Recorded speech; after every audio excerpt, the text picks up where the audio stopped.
going on, folks? How we doing tonight? Um, I'm here with my buddy Rich. How you doing tonight, sir? Good, good. How you doing, man? Oh, not too bad. Just got off work.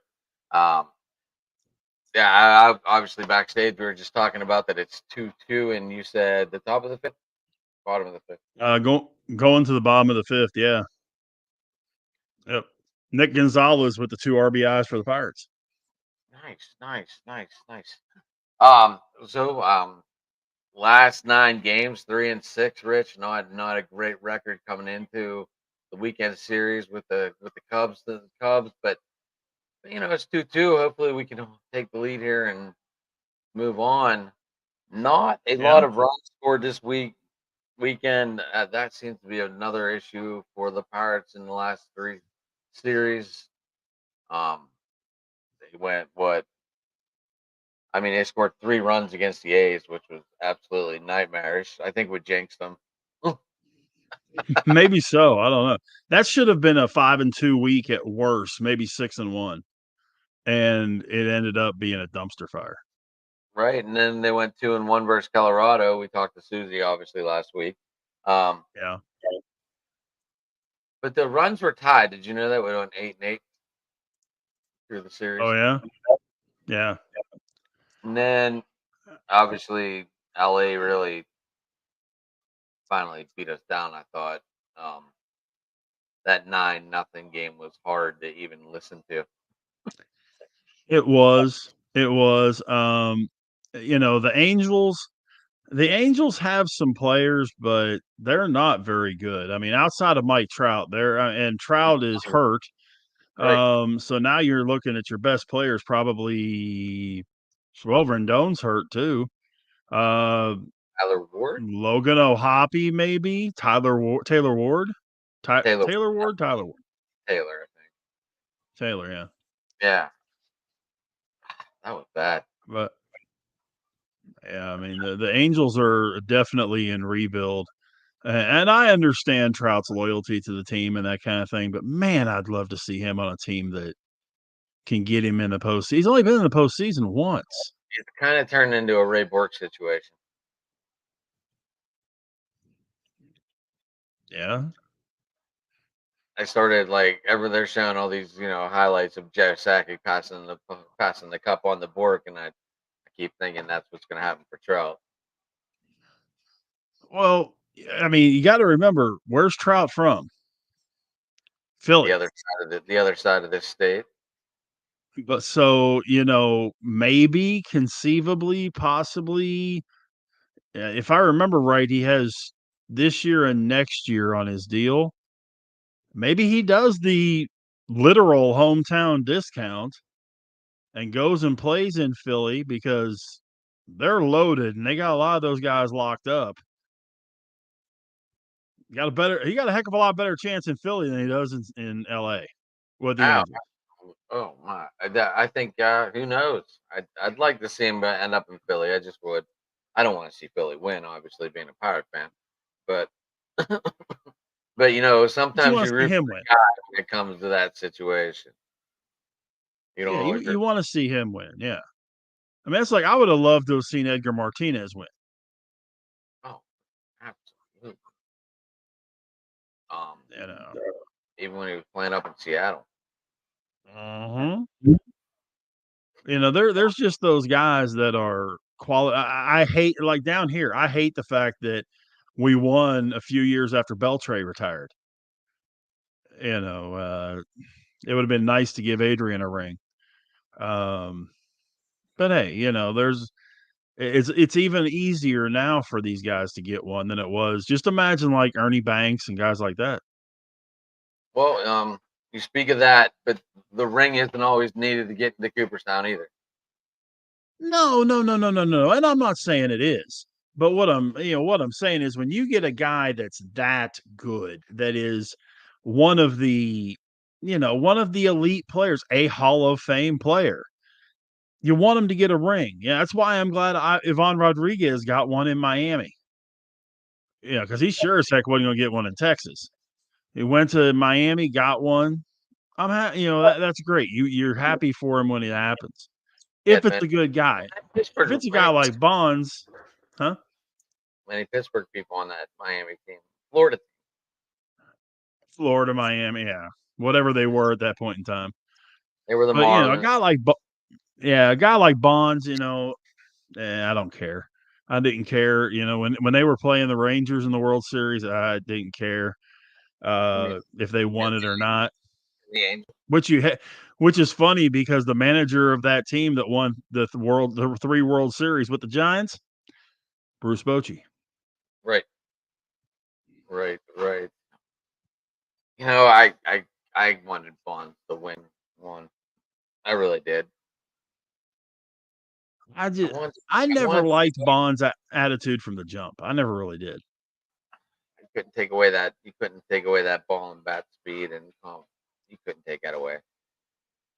Well, no, and that's a lot of people, you know, squawk about that he doesn't deserve to be in the Hall of Fame because of the steroids. He was probably a Hall of Famer before he ever went to the Giants. I don't know. I couldn't throw out Sid Bream. Well, maybe so, but I mean, the guy won MVP awards. You know, he was on his way to a Hall of Fame career before he ever decided he needed to become Willie McCovey instead of staying who he was.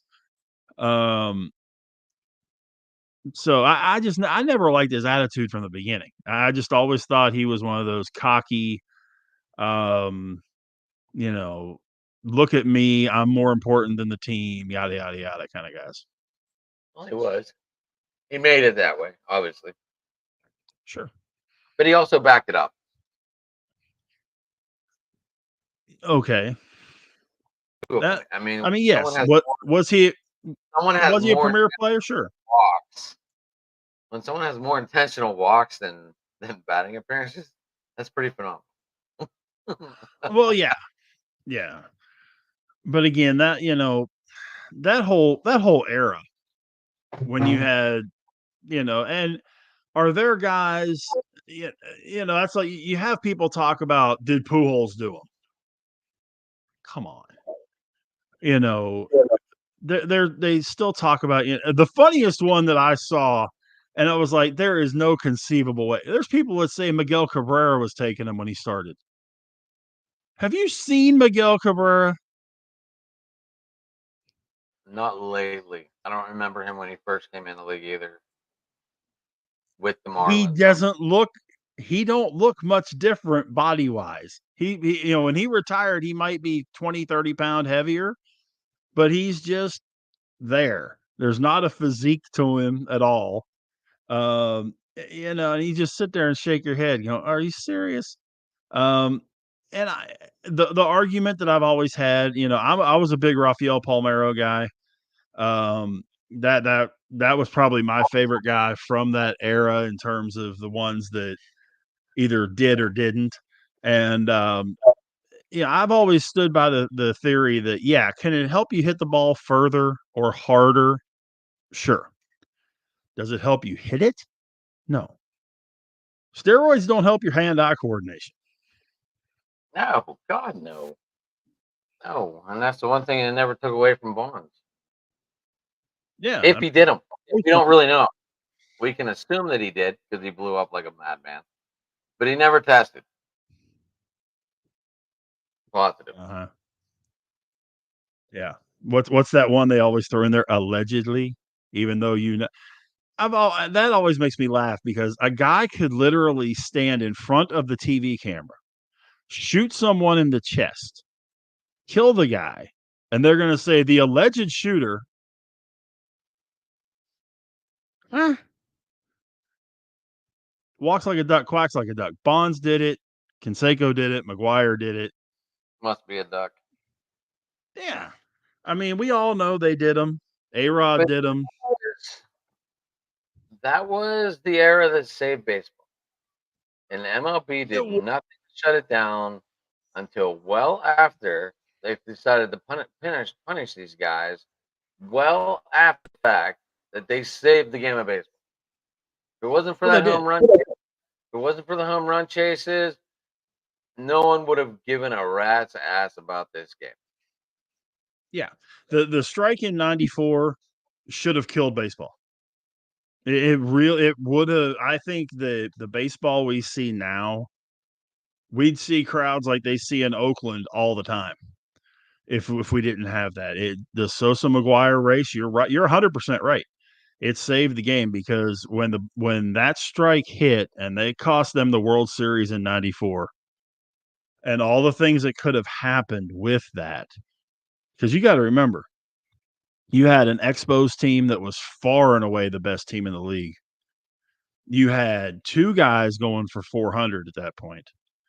You had a lot of stuff going on, and strike shuts it down, and they end up losing the world. I think if they would have been able to have the playoffs in that, it wouldn't have been that bad. But when they canceled the playoffs in the World Series, man, that was a bad deal. I'm about to ask Alex if he wants to join us. Who's I that? don't know. Alex Contreras blowing up the Twitter. Actually, we're getting messages from Twitter tonight or X. I love it. Nice, very nice. Rich, he wants to know how you can be a Palmero fan but against Bonds. I was a Palmero guy because of the way he played. Again, look at the attitude of the way they played. Look at the way they played the game. And Bonds was out for one thing. And he's done everything short of straight out admit it. He wanted to break Hank Aaron's record. By hook or by crook, he wanted to break Hank Aaron's record. Palmero was playing the game. He took him. Now, was it stupid when he was in front of Congress and did the whole that was dumb. That was just straight out dumb. But I mean, I was a fan of his, sure, but at that point in time, also, it wasn't obvious that he was taking him. You got to remember, he had a teammate on that team that it was blatantly obvious in Juan Gonzalez who was taking And then failed. Well, Alex is talking about the same thing you're talking about. I'm trying to pay attention to both here. We got multiple conversations going on. We just retyped everything you just said. Yeah, Alex is 100% right. He went up there and he said, "I did not do." Okay, and then he tests positive. All right, that was stupid. Nobody ever said these guys are Rhodes Scholars that go out there. Right. Everyone did it in that era. That's what Alex is saying. I can't go with the everybody did them. Just straight look at the build of some of these guys. You cannot. Okay, perfect example. Tell me Greg Maddux took him. Try to prove to me that Greg Maddux took him. Dude had a beer gut and looked like a dad bod rolling out there. Greg Maddux? Yeah. When he pitched for the Cubs, maybe. Not when he pitched for the Braves. He still didn't look like Clemens. Dude, Clemens was big forever, though. Maddux and Smoltz and Glavine were all pretty much the same build. Oh yeah, look, they even had the commercial out, the long ball commercial. Yeah, chicks dig the long ball, and it was those guys. Right. But yeah, but you put them next to Chipper Jones. Okay, put them next to Chipper. Chipper Jones looks like a linebacker next to those guys. I never thought Chipper Jones was that. Well, obviously I never met him, so I really don't know. But he always looked skinny, and he looked like a normal ball player. Yeah, when he played, he was about 225. I'm not saying he was huge, but he was 225. Maddux, Glavine, Smoltz, 190, 195, maybe 200. If I remember right, Smoltz was a little taller than both of those guys, so he probably weighed a little bit more. But what was that Maddux that said Tony Gwynn was his hardest out? Is that Mhm. Maddox or Glass? And Maddox. Tony Gwynn hit like 360 off of Maddox. It was crazy. He had a couple of guys. I'm trying to remember who the other one was that he said that he just couldn't get out. I'm trying to remember who it was now. I'd have to look it up. But and I'll tell you what, Maddox has really done some really cool interviews over the last few years. By the way, Alex brought up Andrew Jones. Let Right. me throw this one to you. Best defensive. Okay, two questions. Best center fielder of that generation. Best defensive center fielder of that generation. And secondly, deserving of the Hall of Fame. Yes or no? I think he should be in. You do too. To me, the only defensive center fielder of that generation even close is Ken Griffey Jr. As much as I love Griffey, I still defensively put Andrew Jones ahead of him. Right. I'm gonna see if Alex wants to join us real quick for a little bit. By the way, bottom six, 3-2 as we're watching this on a Friday night. 3-2 Cubs, bottom six. Our boy Jones is 6 innings, 7 hits at the moment, 4 Ks. 4Ks. Got it. Well, teams are gonna eventually figure him out, Rich. Oh, he's definitely got to develop a second pitch. But we got the big one is tomorrow. Oh, absolutely. Absolutely. Excitement in this area. Yeah, and I listened to a lot of people and I saw a lot of people on social media squawking and screaming, and they should have. And you even brought it up that you thought that they should have brought Skeens up at breaking spring training. Am I right? Absolutely. I believe they should have been here. Okay, Absolutely. I got a little something for you. Since July You of were doing 1970, since July of 1973. And I say July of 73 because in June of 73, a guy came up and broke this trend. You had 2, 3, 4, 5, 6, 7, 8, 9, 11 players came straight from college to the major leagues. Okay. 11. I would love for you to tell me outside of one of them who made a major impact in their career. Eddie Bain with the Twins, Denny Walling with the A's, Bob Horner of the Braves, Brian Milner of Toronto, Pete Incaviglia of the Rangers, Jim Abbott of the Angels, John Olerud, Toronto, Darren Dreifert for the Dodgers, Xavier Nady for the Padres, Mike Leake of Cincinnati, and Garrett Crochet of the White Sox. Well, we know Jim Abbott had a pretty good career. Had a decent career. Olerud to me is borderline Hall of Fame. John Olerud, Mets in Toronto, right? Yes.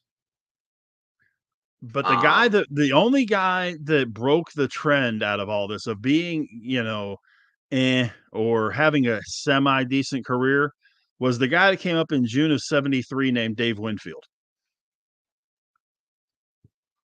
Yeah, he had a pretty good career. Pretty stout. But I mean, one out of all, there's only been. He got one World Series. 82, 83. 83. Yeah. That was the Yankees. That was year Howard with the Yankees. Mm-hmm. Oh, I thought he didn't win with the Padres.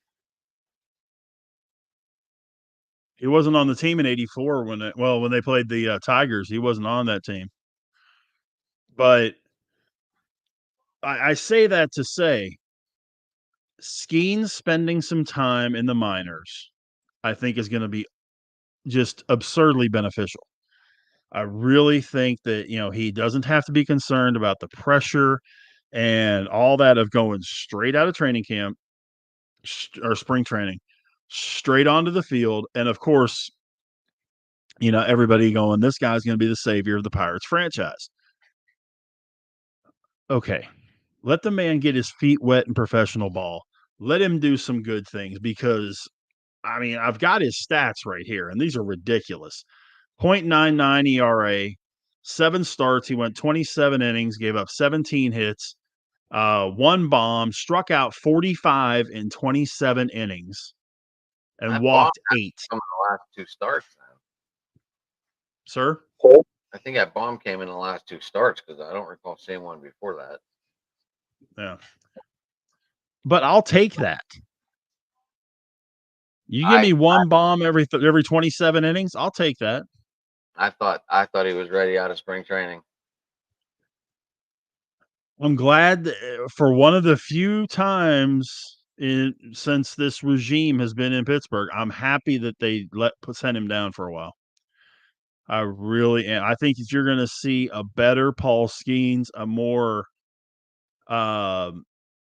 prepared Paul Skeens than what you would have seen otherwise. I think that it's going to be it's going to be really interesting because I realize it's a different position, but I'm seeing it with Wyatt Langford in Texas, who is the next guy on that list. He went straight from Florida and he broke camp for the Rangers on the roster, and he's having struggles.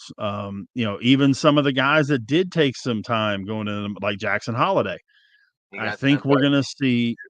I think we're going to see a really good Skeens. My question to you: weather's supposed to be kind of crummy tomorrow. It's supposed to be what, 50 for a high, kind of. 54, light rain.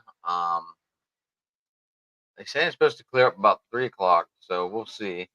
Apparently the game was under a rain delay today, but it wasn't raining where I was, and I was only 20 minutes away at work, maybe a little less than that.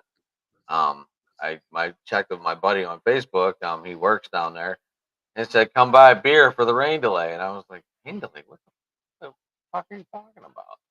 So I don't know if the tarp.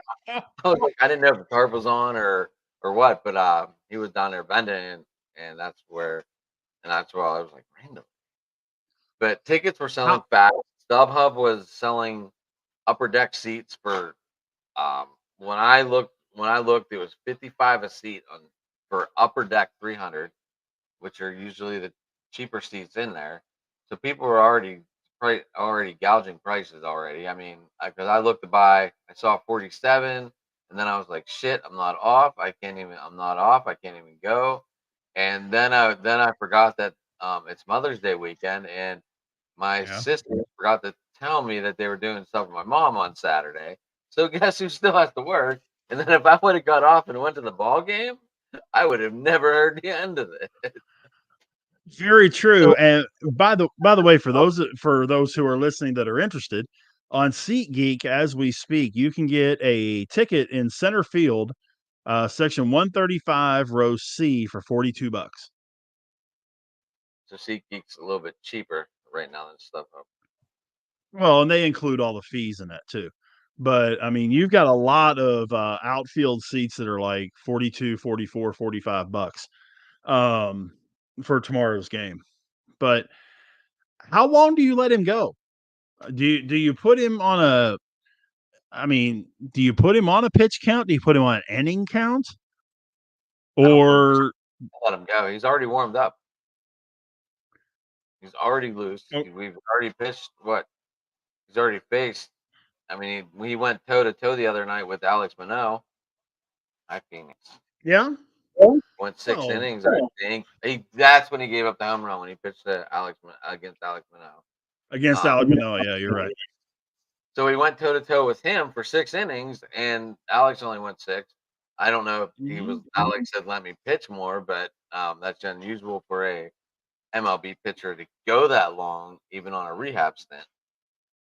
Well, but you got to remember, he got sent back to independent ball basically, because he couldn't find the strike zone and that kind of stuff for a while, and he's just working his way back.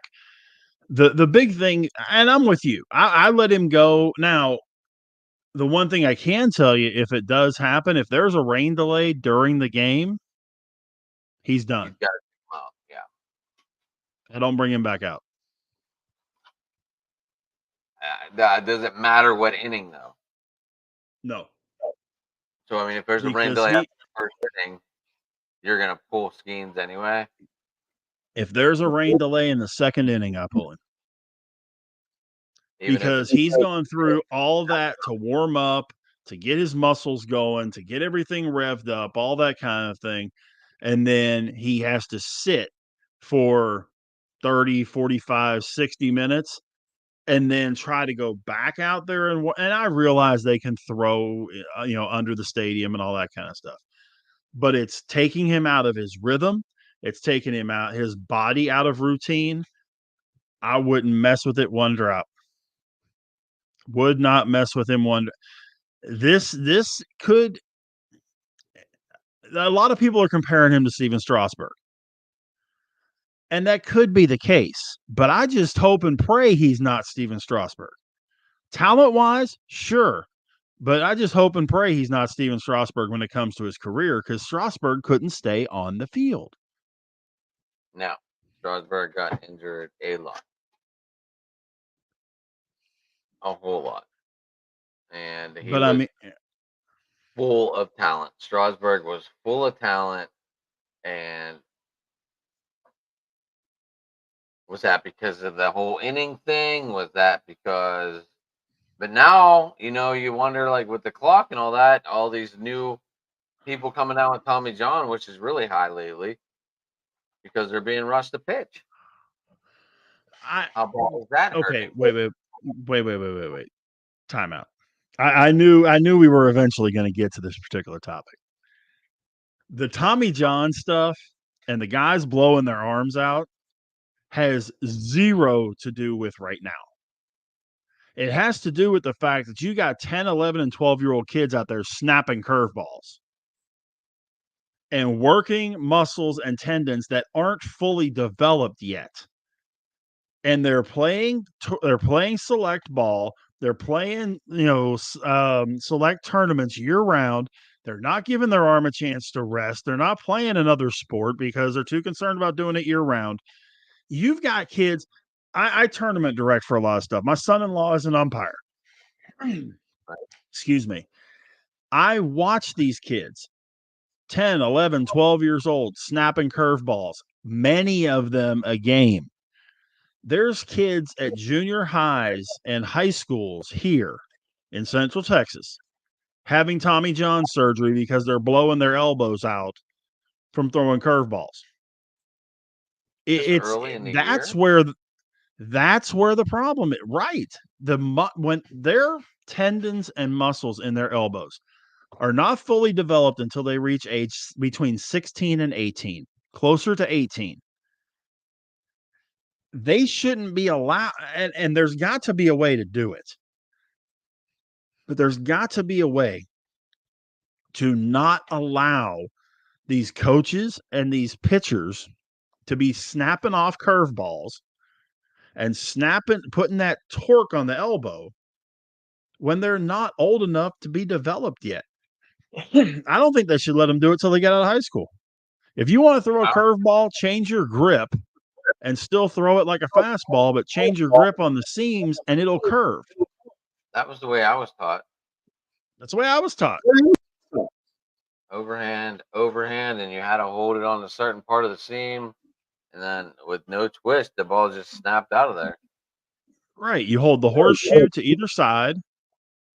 In the stitch, you hold the horseshoe to either side, put your fingers on the lace, and just snap it off like your fastball. Right. Change up, no big deal. Change up is the same motion as a fastball, just a different grip. That's not a problem. But even if I've seen a couple of kids around here, believe it or not, they're running around trying to throw a knuckleball. Have at it. It's the same motion. But when you're snapping off that curveball, and for folks that don't understand the motion of throwing a curveball, picture your normal motion of throwing a baseball is this way. coming straight over the top of the ball like this with your hand. Whether you throw sidearm or not, you're still behind the ball. Right. When you snap a curveball, you're throwing it like a football. It's the easiest way to explain it. You're holding it this way and you snap this way. Now, when you throw a football, you go this route. You don't snap your wrist. When you're throwing that curveball, though, you snap this wrist. But when you snap the wrist that direction, it puts strain all the way through your forearm and into the elbow. And that's where the problem comes in, because those muscles haven't been developed enough and they haven't had the chance to gain their strength that they need to be able to do these things. It's bad enough that the overhand throw is an unnatural motion for a human being anyway. Underhand is a natural motion. Overhand is unnatural. That's why you can watch some of these gals pitch softball that can go one game after the next, after the next, after the next, and it doesn't bother them. You watch guys bowl 30, 40, 50 games in a tournament in one day. It's natural motion. Coming over the top like that is unnatural. So you're combining an unnatural motion with movement in your wrist that is torquing your wrist, your forearm, and your elbow with ligaments and tendons that aren't fully grown yet. Recipe for disaster. Right. Yeah, I don't know. I was always taught overhand. That's what I was always taught. And then, of course, when I was growing up anyway, when Kent DeColvey first started, a lot of us wanted to try and throw sidearm. Yeah, we have a guest. We what? We have a baseball guru joining us tonight. Oh yeah, he's a Marlins fan. So back to that Miami talk. Mr. Alex Contreras making his. I guess you're coming back to the show, Mr. Alex. How are you, sir? Hey man, thanks for having me on. Just so happened to open Twitter up, you know what I'm saying? It's been a hard season for the Marlins fans, Marlins Nation everywhere, you know what I'm saying? Worst team in the league. But I heard you talking about the Marlins in the steroid era, and you know what I'm saying? It just got my juices flowing. So I just want to say, hey man, what's up, Rich? Ready to hey, talk how some you baseball doing? with you. Man, I've Yeah, been better, good. I've been worse. Like I mentioned earlier, man, I'm glad Pudge came to you guys and got himself a ring, and I was really happy for him to do that. Yeah, bet. No worries. I appreciate that. I was commenting down low in the chat room talking about, you know what I'm saying, you were against Bonds and Palmero and the whole steroid era. I don't know if we want to backtrack on that, but you know what I'm saying, we can do whatever you want. If you want to have a conversation about it, go ahead. I like I said, I'm always gonna feel that those three saved the damn game of baseball. Yeah, man. I mean, like the whole Palmero thing was like, I lost my whole respect for him. Like, yeah, he was a cool player, but like, hey, he said the whole shit to Congress and tried to G it to everybody and say, hey, I never did the shit. Come on, like at the end of the day, like I feel like I feel like the best example right now of baseball and them blackballing the whole steroid era is kind of like what's going to happen in the future with like marijuana, right? At one point, marijuana was frowned upon in the whole United States, and nobody wants to talk about marijuana, and it's illegal. And you know what I'm saying, like, or not marijuana, like alcohol, bootleggers, all this shit, right? There's gonna come a time and a place where it's gonna be accepted. So, like, I feel like it's the older generation, right? More towards your crowd, Rich, than my crowd, and you know what I'm saying, my guy Hurricane over here. But it's like he's right. Like these guys help revive baseball. Like, how are you going to turn your back on a guy like a Mark McGuire, Sammy Sosa, Barry Bonds, Roger Clemens? Like all those guys that you mentioned are goats. They deserve to be in the Hall of Fame, regardless if you want to put it an hysteric or not. Like, why the hell you got to turn your back on the guys that help you rebuild, like regain that strength, make mad money for Major League Baseball? I thought I was against. Bud Selig before. I thought he was a shit commissioner because he turned his back on him, but like Rob Manfred's taking the cake. So it's like when you think it's gonna get like it's bad, it's only gonna get worse. So I'm keeping my hope open and my faith that they eventually, maybe when I'm your age, that they fucking open up a section in the hall, because you can't talk about goats and you can't talk about the Hall of Fame and not talk about the home run king and Barry Bonds, regardless if he was a Pittsburgh Pirate regardless if he was a San Francisco Giant. Like, it was so dirty how they did him in Major League Baseball. Like, he had, like, in his last year in San Francisco, in his contract right now, he had at least 2-3 more years left in him. And shout out to Jim Leland, baby. I love it. Very Hall of Famer. So Hall of since Famer. we're talking about cheating right now, would anyone else notice if 17 million was missing out of your bank account? Right? The whole Tony thing. Like, this is another scandal, right? Like, oh, how do you not know $20 million is missing in your bank account? You got a translator. Come on, bro. My grandma checks her bank account like every day, like twice, 3 times a day. And she's like 94. Like, yo, what are you doing, grandma? Chill out. Like, you know what I'm saying? Like, I still want a little more evidence on that one, because, and I always say this because, is the interpreter guilty as sin? Yes. Is Ohtani? I don't, as busy as those guys are, and there's a lot of them that have people that handle all their business affairs. They don't know what they got in the bank account from one day to the next, whether it's their wife, their business manager, their agent, whatever. So I want a little bit more info on that. But my major problem with McGwire, Bonds, Sosa, Clemens, admit it. Admit you did it. Let me backtrack real quick. I want to jump into this. I want to jump into the whole steroid thing. But like the whole Ohtani thing is just like blasphemy to me, because like, don't you check your bank account? Don't you check your bank account? Like, you have an app on your phone. You know what I'm saying? Like, I can have negative money in my bank account, or I could be a billionaire. Like, and even if that's the case, if I have people handling my funds, yo, what do you mean? Like, you're just giving money away? Like, who the fuck did you just hire to, like, they're not on top of this shit? Like, you got to micromanage this shit too? Like, even if I hire somebody to, like, take care of my account, like an accountant, I'm still going to look at my money. So I feel like it's maybe more excuse, whatever. But, like, MLB, it feels like MLB is like, oh, you know what? Like, I don't want to really jump into the, like, let's take care of Ohtani because he just signed a $700 million contract, right? But let's turn our back on Pete Rose. You know what I'm saying? Like, betting is betting. Like, my boy Hurricane, like, yo, listen, man, my wife, I'm not married. Shout out to the single ladies. I'm just saying, like, yo, if I got some money, my wife's looking at my bank account, I'll be like, yo, Hurricane dog, here's $100. My God, let's try to, like, regardless of the money, can you make these bets for me? And fuck it, I'll split it with you. Like, hey, I'll go over 6 today, and when I pitch, I'm going to give up 3 home runs. Yeah, I'm going to make, I don't know what the number is that Ohtani makes per game, but I'm still going to make that, like, it's BS. It's like going to McDonald's. It doesn't mean anything to him. Well, here's, and I realize this might be get off my lawn guy doing this, but here's where I'm at with this. Pete Rose, I don't care if he bet on every baseball game but his own. You start betting on your own when you're the manager of the team. I don't care if you're betting for or against your team. You're betting on a game that you're playing. That's where the problem comes in for me. I don't care if he bet every other game in Major League Baseball outside of that one. I don't care if he bet the Tiddlywinks finals in Malaysia. It really makes me no difference. But betting on games that his team was playing when he was managing, that's the killer right there.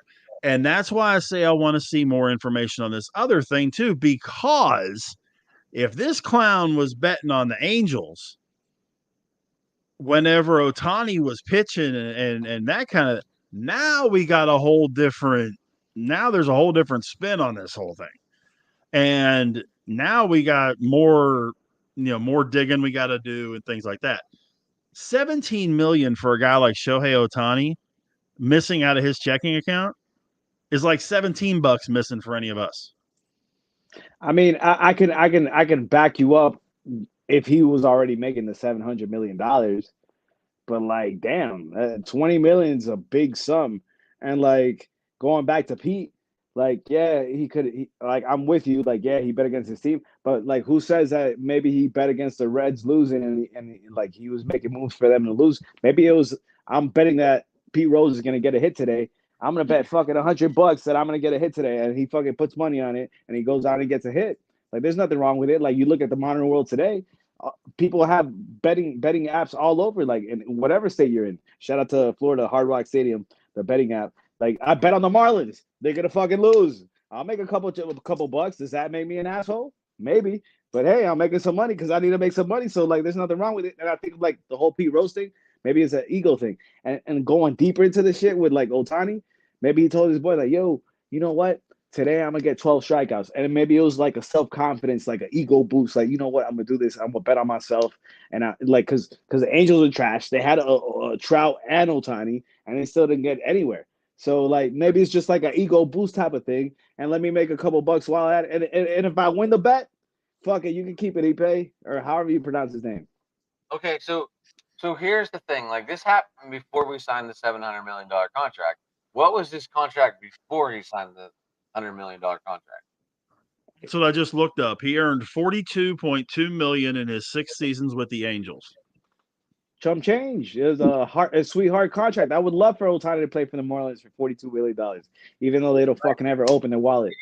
You know, Hell, I'd apparently love him to play for the Pirates for that much. But you just said 42 million for all those years. His interpreter took almost half of that money. Yep, that's true.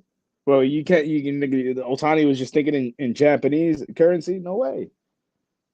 It's a little bit hard to like believe, like it, and I feel like going back to the commissioner thing, Rob Manfred, like I still think he's one of the worst managers because he's taken away from the essence of baseball, the pitching clock, a whole lot of things like the asteroids, the Astros, and when they cheated, the whole scandal. It's not that big a deal. Like the correct thing would have been strip the title from him and just leave the World Series like vacant that year, right? Because they got the whole evidence that they were cheating. Oh no, but it's just a piece of metal. Like, what the hell does that like? What is your message to the fan base, to everybody that follows Major League Baseball? So now we're just playing for a piece of metal. Like, fuck it, you know what I'm saying? So it's like, I don't know, man. I feel like Manfred is like biting his tongue and it's like we can't come at Otani because he just signed his. He's the face of Major League Baseball. I mean, you look at Twitter, you look at X, you look at social media everywhere, and it's Otani, Otani, Otani, Otani, Otani, Otani, right?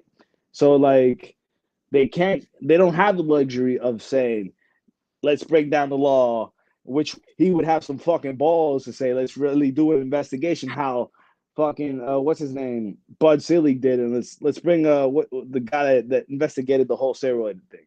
You know what I'm saying? Mm-hmm. That's why. By the way, I just looked it up. By the way, Otani, in those 6 years that he made 42 million, he's made 212 million in endorsements. So that's 230 something So million. that's 260 million in 6 years. What's 20 million? Ipe, fuck it. Damn, right. Man, I hope all of us make that type of money, and it's like, damn, I fucking just lost 20 million. This fucking asshole hurricane stole 20 million from me. Yeah, it'd be nice. It'd be nice to have that kind of scratch. I wouldn't be mad at you, Hurricane. Cheers to that. Let me tell you something. We would have some of the greatest guests on this show ever. We would be able to talk to whoever we wanted to. We'd have Manfred on. Yeah, we would be able to have Paul Manfred on right now for this conversation right now, right here. We would be exclusive. Jump into back to the steroid thing, right? So I can understand like some of these guys that didn't admit, like Bonds, Clemens, Sosa. But like, what do you say to the fan base? Hold on, the guys that are already in there. We were talking about Miggy too. Was Miggy on steroids? Miggy Tejada? No, Cabrera. No, Cabrera. No, hell no. Damn. That's what I'm saying. Hell no, you can't come at Miggy Cabrera like that. I'm not that physique. We were in the topic of conversation of other people of the era that was kind of like out of the limelight. No, wait a minute. When the whole steroid era was on like peak, Cabrera was just coming in 20 years old, and when you're 20 years old, you're a stud, you're skinny as hell. You know what I'm saying? And then what happens as you get older? You start drinking. Cabrera had a couple DUIs. Obviously, he likes to drink, he likes to eat. You know what I'm saying? What the hell are you supposed to do in Detroit? You leave Miami, you don't have the beaches in South Florida. You turn into a fucking bear and you start hibernating. Like, you're looking at Andres Galarraga. You know, Andre Galarraga. Maybe he has a stronger case for doing a steroid thing, right? But like Cabrera didn't really ever have that. Like, he got a little bit bigger, like a little bit of a gut, but he wasn't fucking Big Papa Pump Scott Steiner. Yeah, but Galarraga was big from day one. When he was in Montreal, he was big. He was big. So his physique didn't change from day one till Colorado. So Rich, how like when you were 20 years old, how much did you weigh, give or take? When I was 20, I was 7 foot 300. You're 7 foot tall? I'm 7 foot tall, yeah. God damn, man, you the Big Show. You Big Show's dad? Well, no, but I've spent some time with Paul. That's a big dude. Well, all right, here. Let me go. He's more than size. He's more than 7. He's more than 7 foot. An average size guy, right? Average size guy. How does it feel looking up to someone when you're talking to him, Rich? Say again? How does it feel to look up to someone when you're talking to him? It's kind of cool, actually. And I've had the pleasure of doing that a few different times, you know, whether it be hanging around with some of the wrestlers or with my radio stuff.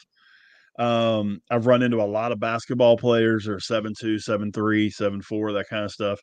When we inducted David Robinson into the Texas Sports Hall of Fame, I was part of the advisory committee for that, so I got a chance to hang out with him a little bit. And he's about an inch or two taller than me. It's different. I'll give you that. I mean, I'm not used to looking up to somebody.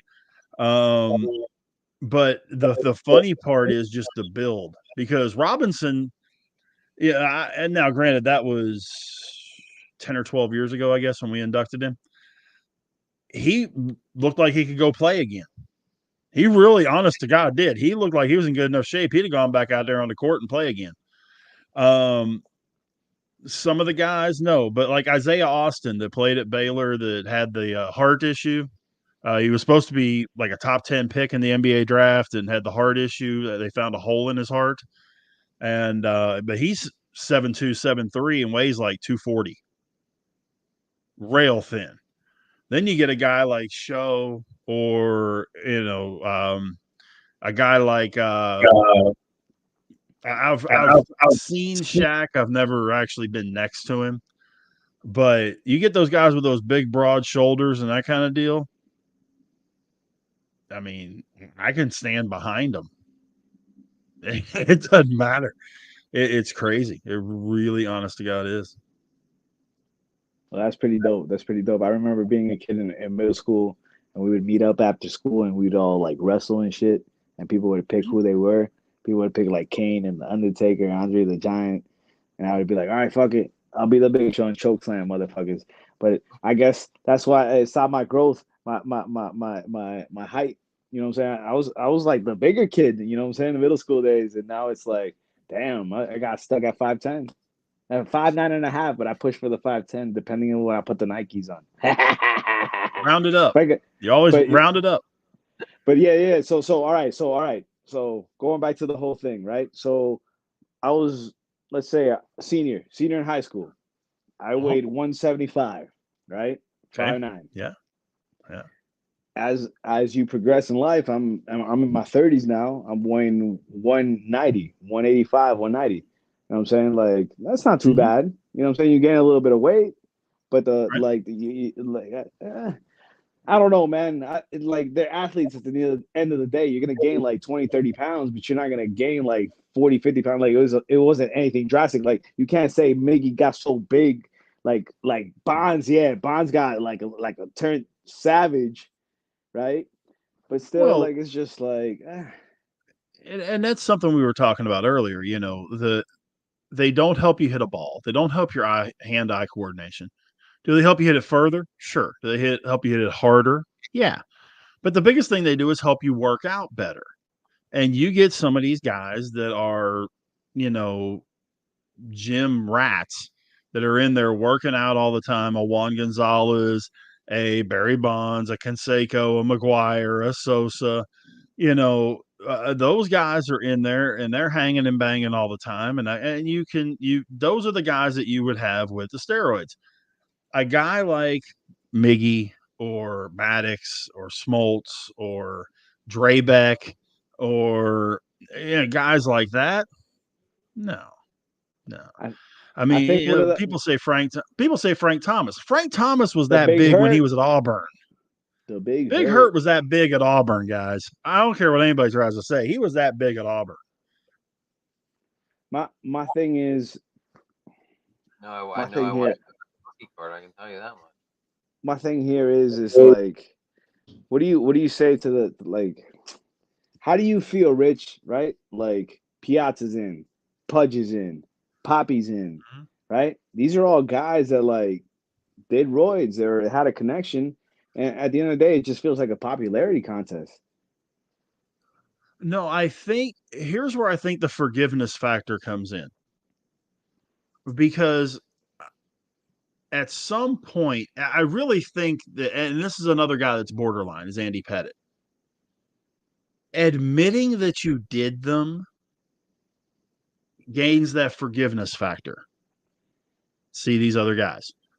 All these guys, Bonds, Sosa, McGuire. I mean, Canseco admitted it, but Bonds, McGuire, Yeah, Sosa. he's the one that got the cans out the worms. We snitched on everybody. Right. But, Palmeiro didn't admit it, and then he got found out to lie. If Barry Bonds came out tomorrow, had a press conference and said, guys, look, yeah, I've been lying for the last 30 years. And yes, I took steroids the whole time I was in San Francisco or whatever. I can almost guarantee you within the next 3 years, the man's in the Hall of Fame. But couldn't you make that case for Alex Rodriguez? Like he was a sensation. Sure. He's a hometown kid for me in Miami, right? Yeah. A-Rod. Everybody loved A-Rod, right? As soon as he went down, all right, damn, he got caught and turned into A-Royd. He didn't get caught once or twice. Like he was set like the example of the league, and then he retired, and then he started being like a personality with games.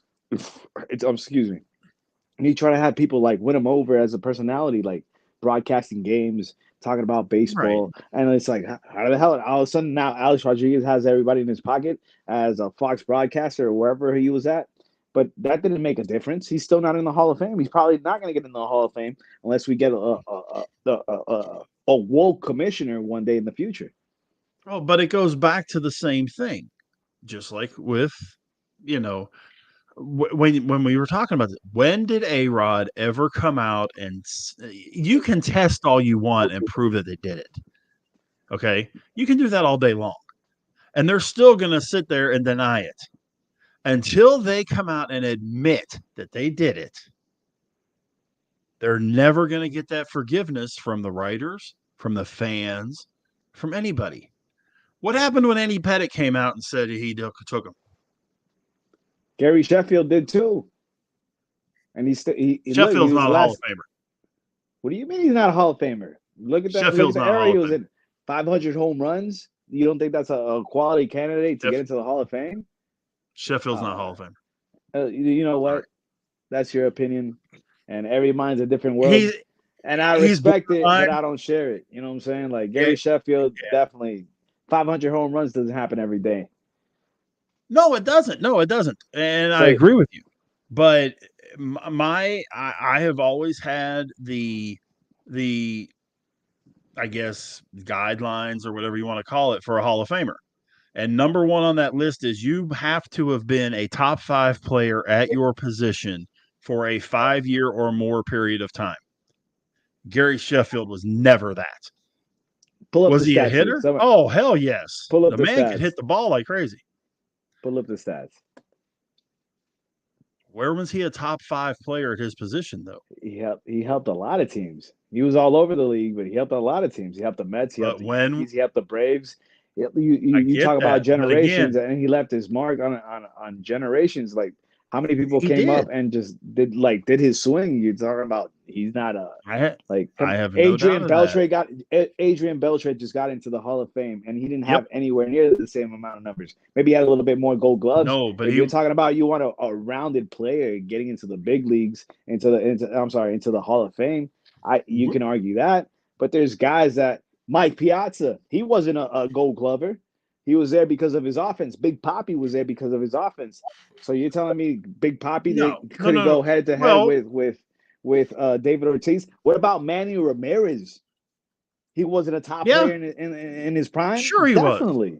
So why are we Absolutely. turning our back on him? Like what? No, no, Like no. it's blasphemy for Manny the again. writers.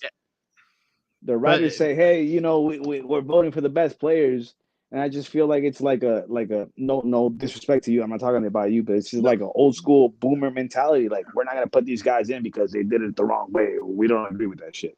So it's like it feels like you got to wait for this old generation to hand down the torch to the current generation so that they can open the door, and like these guys that they stamped their name and helped baseball history, like it's gonna happen, but you gotta wait for the old timers to get the hell out of town. Like when we talked about the drugs and the alcohol and the beer and the marijuana, there was fucking guys in the World Series that would smoke weed and hit fucking pinch hit home runs. but the thing that again, it goes back to those guys admitting it that they've done it. I think would make a massive difference. I'm going back to Sheffield on this. Sheffield at no point in time was a top 5 player in his position in the league. Never was he a top 5 player. Mike Piazza was a top 5 catcher in the league numerous years. Was Keep Poppy the going with top your one of the my bad. Hold on. I'm gonna let you keep going with You're your good. monologue. Hurricane, can you Google up Gary Sheffield on Baseball Reference and look at the finishes at the end of the season? If he like at the end at the very right side, it'll show you if he was an MVP vote or All Star vote, whatever. It'll show you to the right hand side. Can you just look that up for me and how many MVP votes he got? Because if you get an MVP vote, it means that you're raking, you're doing something in the league. So all right, You're keep going hitting with the your ball. monologue. Sure, you're hitting the ball. Then be a DH. And at that point in time, when he's playing for the Dodgers, he's playing a lousy outfield. Yeah, he's hitting the ball. He's hitting the cover off the ball, but he couldn't catch the ball in the outfield. That's not a Hall of Famer. Sorry, man. Now, granted, flip the coin on that. Poppy, DH, one of the top 2 or 3 for how many years? That's not even close to coming to. I think what helped Poppy was that he helped break the curse in Boston, right? it All those does. clutch hits in Boston for sure helped him out. Hey, And you can't tell me like all of a sudden like he went from Minnesota where he couldn't hit water falling out of a boat to all of a sudden he's fucking hitting everything in Boston. Like maybe it helped him to have Manny by his corner and backing him up with like some protection. But like well, I think go another ahead, go part ahead. of it too. Think about when he was in Minnesota. Where did he play? The Metrodome, No, what position? first base and DH because He they're in was American League. horrible. He was horrible. Let's be honest. The dude was rotten at first base. Mm-hmm. You turn him into a DH where he doesn't have to worry about the fact that he can't catch a cold if he was standing in a rainstorm in his underwear. And he goes and he's focused on his hitting, and he becomes what he becomes. I think that's what the difference was with it. He didn't have to worry about playing first base because he knew dang good and well that he was not a first baseman in any stretch, rhyme, reason, or form was he a first baseman. But he could hit the hell out of the ball. Sheffield, real quick. Sheffield made a hell of a game-saving catch in the World Series for the Marlins against the Indians. Jumped up in the wall. That snow game, that famous game. I'm not saying he's Gold Glover. Obviously, there was better outfielders than him. He had a good arm, but you wanted him in there because of his bat. And like, I Right. feel like he was just in the wrong generation of like, if he was playing modern day baseball where the DH is just universal, nobody would be, you know what I'm saying, coming at him how you're coming at him. regardless I of the think fact. he would. No, I think you're right. I think that if he was a full-time DH, you would have definitely no questions asked. He would be a top DH. But as when you put that OF next to his name, he's OF, horrible. OnlyFans. Yeah, that's it. But when you put that outfield next to his name, he's rough. And there's guys now that let's be perfectly straight about this. I mean, there's a lot of guys that are playing right now that wouldn't be playing right now if we didn't have the league-wide DH. Careers are getting lengthened because of the career DH because they just can't play the field anymore. How many years did Albert Pujols, DH? Because he had foot injuries and that kind of It stuff. was more, it was more towards the end of his career. But it's great that you hit this point. It's great that you hit this point, right? Because like before analytics and all this shit that exists now in baseball, right? Where it's all computer and scientific generation shit. Mhm. What do you like? People argue like the Marlins. It hurt me that the Marlins traded away back-to-back batting champion Luis Arraez, right? We just traded him to the Padres. And my beef is that all these people, all these scouts, all these writers, all these people that follow the team argue that, oh, he's just a one-tool player. Fuck that. Like he hits the ball off the cover. He's the closest thing to like a Tony Gwynn, right? And maybe going with what you're saying about the DH is saving his career because he's not the best defensively. Like, I don't know, man. I just feel like people need to step away from the whole analytical shit. And I feel like, there's some perks to it and helping the game, but I feel like it's hurting the game in the long run. Like whatever happens to the good old eye-fashioned test, like the eye test, you go and see the game, like, damn, he hit the shit out the ball. Like, oh, he's doing good. Like, like scouts would say, hey, this guy's not the best with the glove, or he's not the best with the bat, but they you know what I'm saying? Like maybe the shortstops back in the day, they were known for being defensive players, right? Now you got offensive shortstops, but they're trash defensively. You know what I'm saying? Like stuff like that. What do you think about that? But how many of those old school shortstops do you see in the Hall of Fame? I mean, there aren't any. I mean, Omar Vizquel. Besides the whole controversy, No, I'm talking about like in the 70s. I'm talking like in the 70s. How many of those 70s? I wasn't even a thought then. None. I wasn't even a thought. I mean, David Concepcion. No, he's not in. I mean, you're talking he should the be oldest, but he should be Big Red Machine. Everybody in the Big Red Machine. Yeah. Eric Davis? No, not everybody in the Big Red. Cesar Geronimo has no business being in the Hall of Fame. I'm sorry. He couldn't hit his way out of a wet paper bag. All he could do was steal a base. That's like saying Otis Nixon deserves to be. But no, I mean, when you're talking about the DH has taken a lot away. And yes, a lot of the analytics and that has kind of warped things. You're talking about Arraez. Arraez is a fantastic hitter. I am going to agree with a lot of people and say he's trash at second base. Is he a really good hitter? Is he a prototypical leadoff hitter? No doubt. No doubt about it. He hits for average. He can steal a base if he has to. He's not Ricky Henderson as far as that goes, but he can steal a base if he has to. He runs well. He goes first to third very well, second to home well. As a hitter, he's fine. And he probably could have, if he did this for another 4 or 5 years, would have Hall of Fame potential and conceivably end up with 2,500 hits or so. But as he sits right this second, I mean, I think being in San Diego is better for him because he doesn't have to play the field. You got Cronenworth and Kim and all those other guys that can play second over, and Bogarts and everybody else that's playing second over there. And a lot of protection in that lineup. And there is a lot of protection in the lineup. I mean, realistically, the only protection you got in that lineup right this second is Soler and De La Cruz. And neither one of those guys. My bad, not Soler. It's okay. Help me. Jazz Chisholm. That's what you think. Chisholm and De La Cruz. And neither one of those guys this year have been real consistent. They'll be really hot, and then they kind of go, and then they get really hot again. And it seems like they don't do it at the same time, which makes it even worse. Jazz will be hot. De La Cruz is not doing so well, so that hurts too. Are you guys in a are you guys in a rebuild? Probably, yeah. Another one. Another Yeah. one. It doesn't help.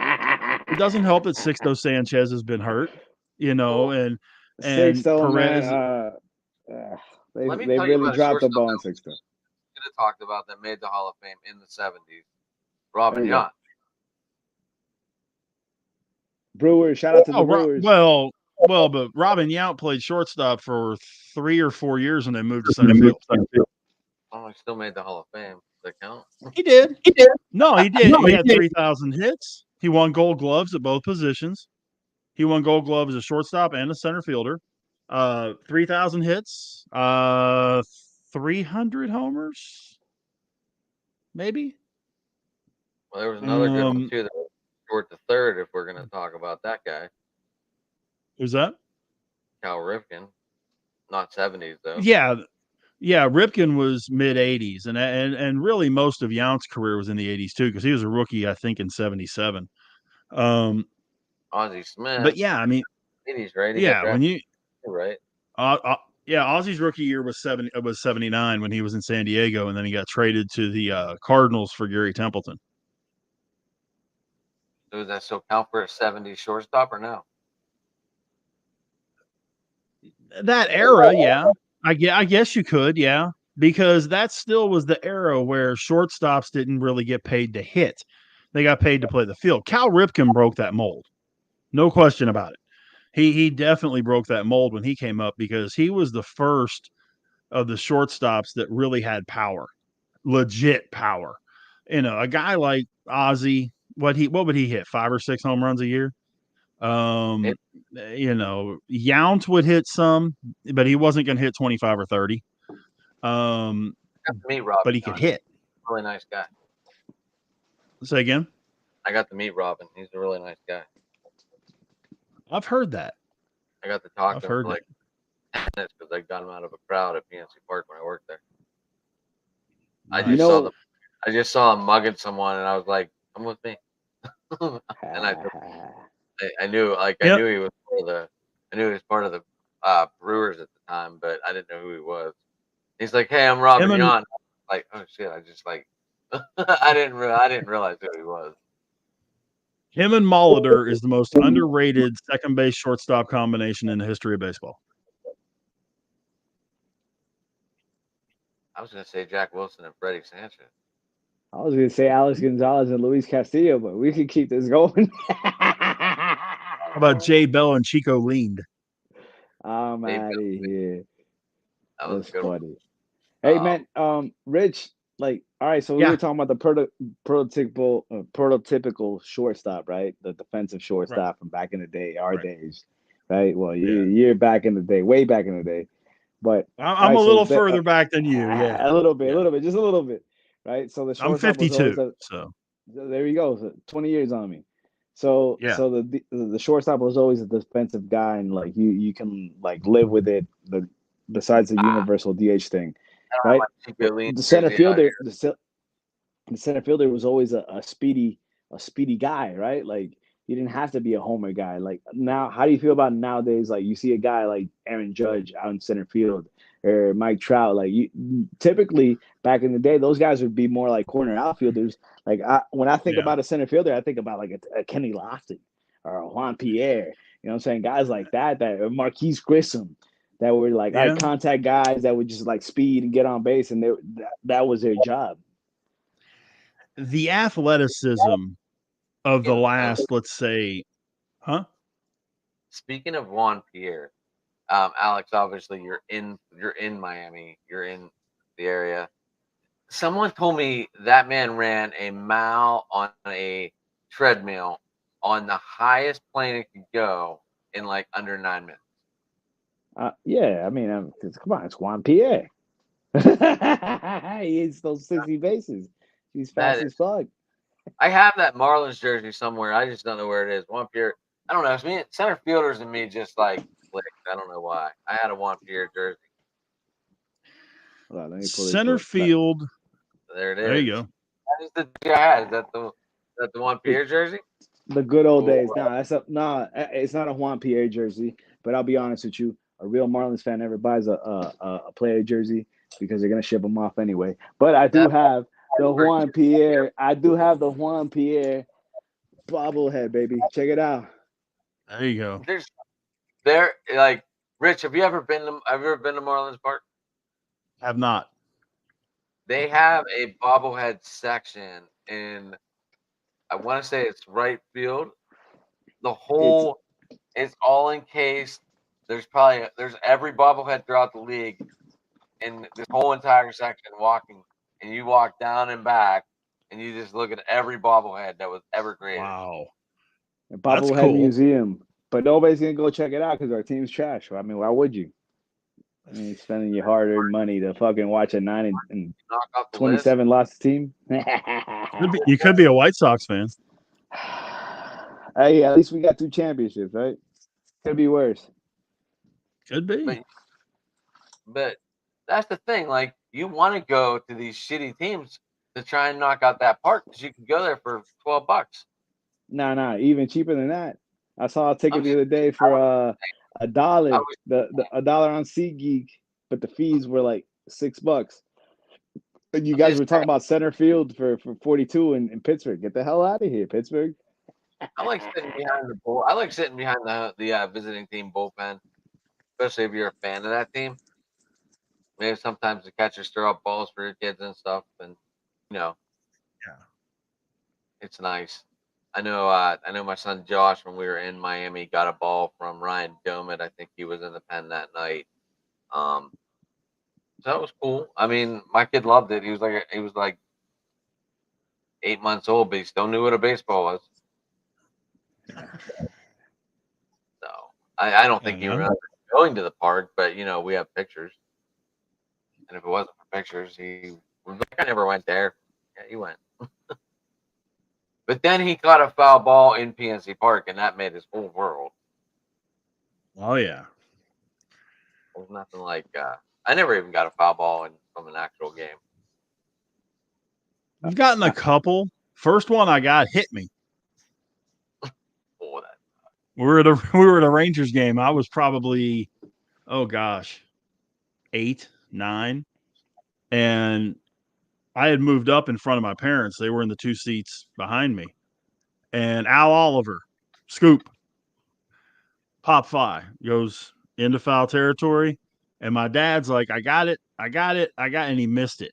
Wham! Right off the top of my shoulder. Oh. And like I say, I'm 8, 9 years old. That thing hurt. And they ran, first aid came down, wanted to make sure I was all right and all that kind of good stuff.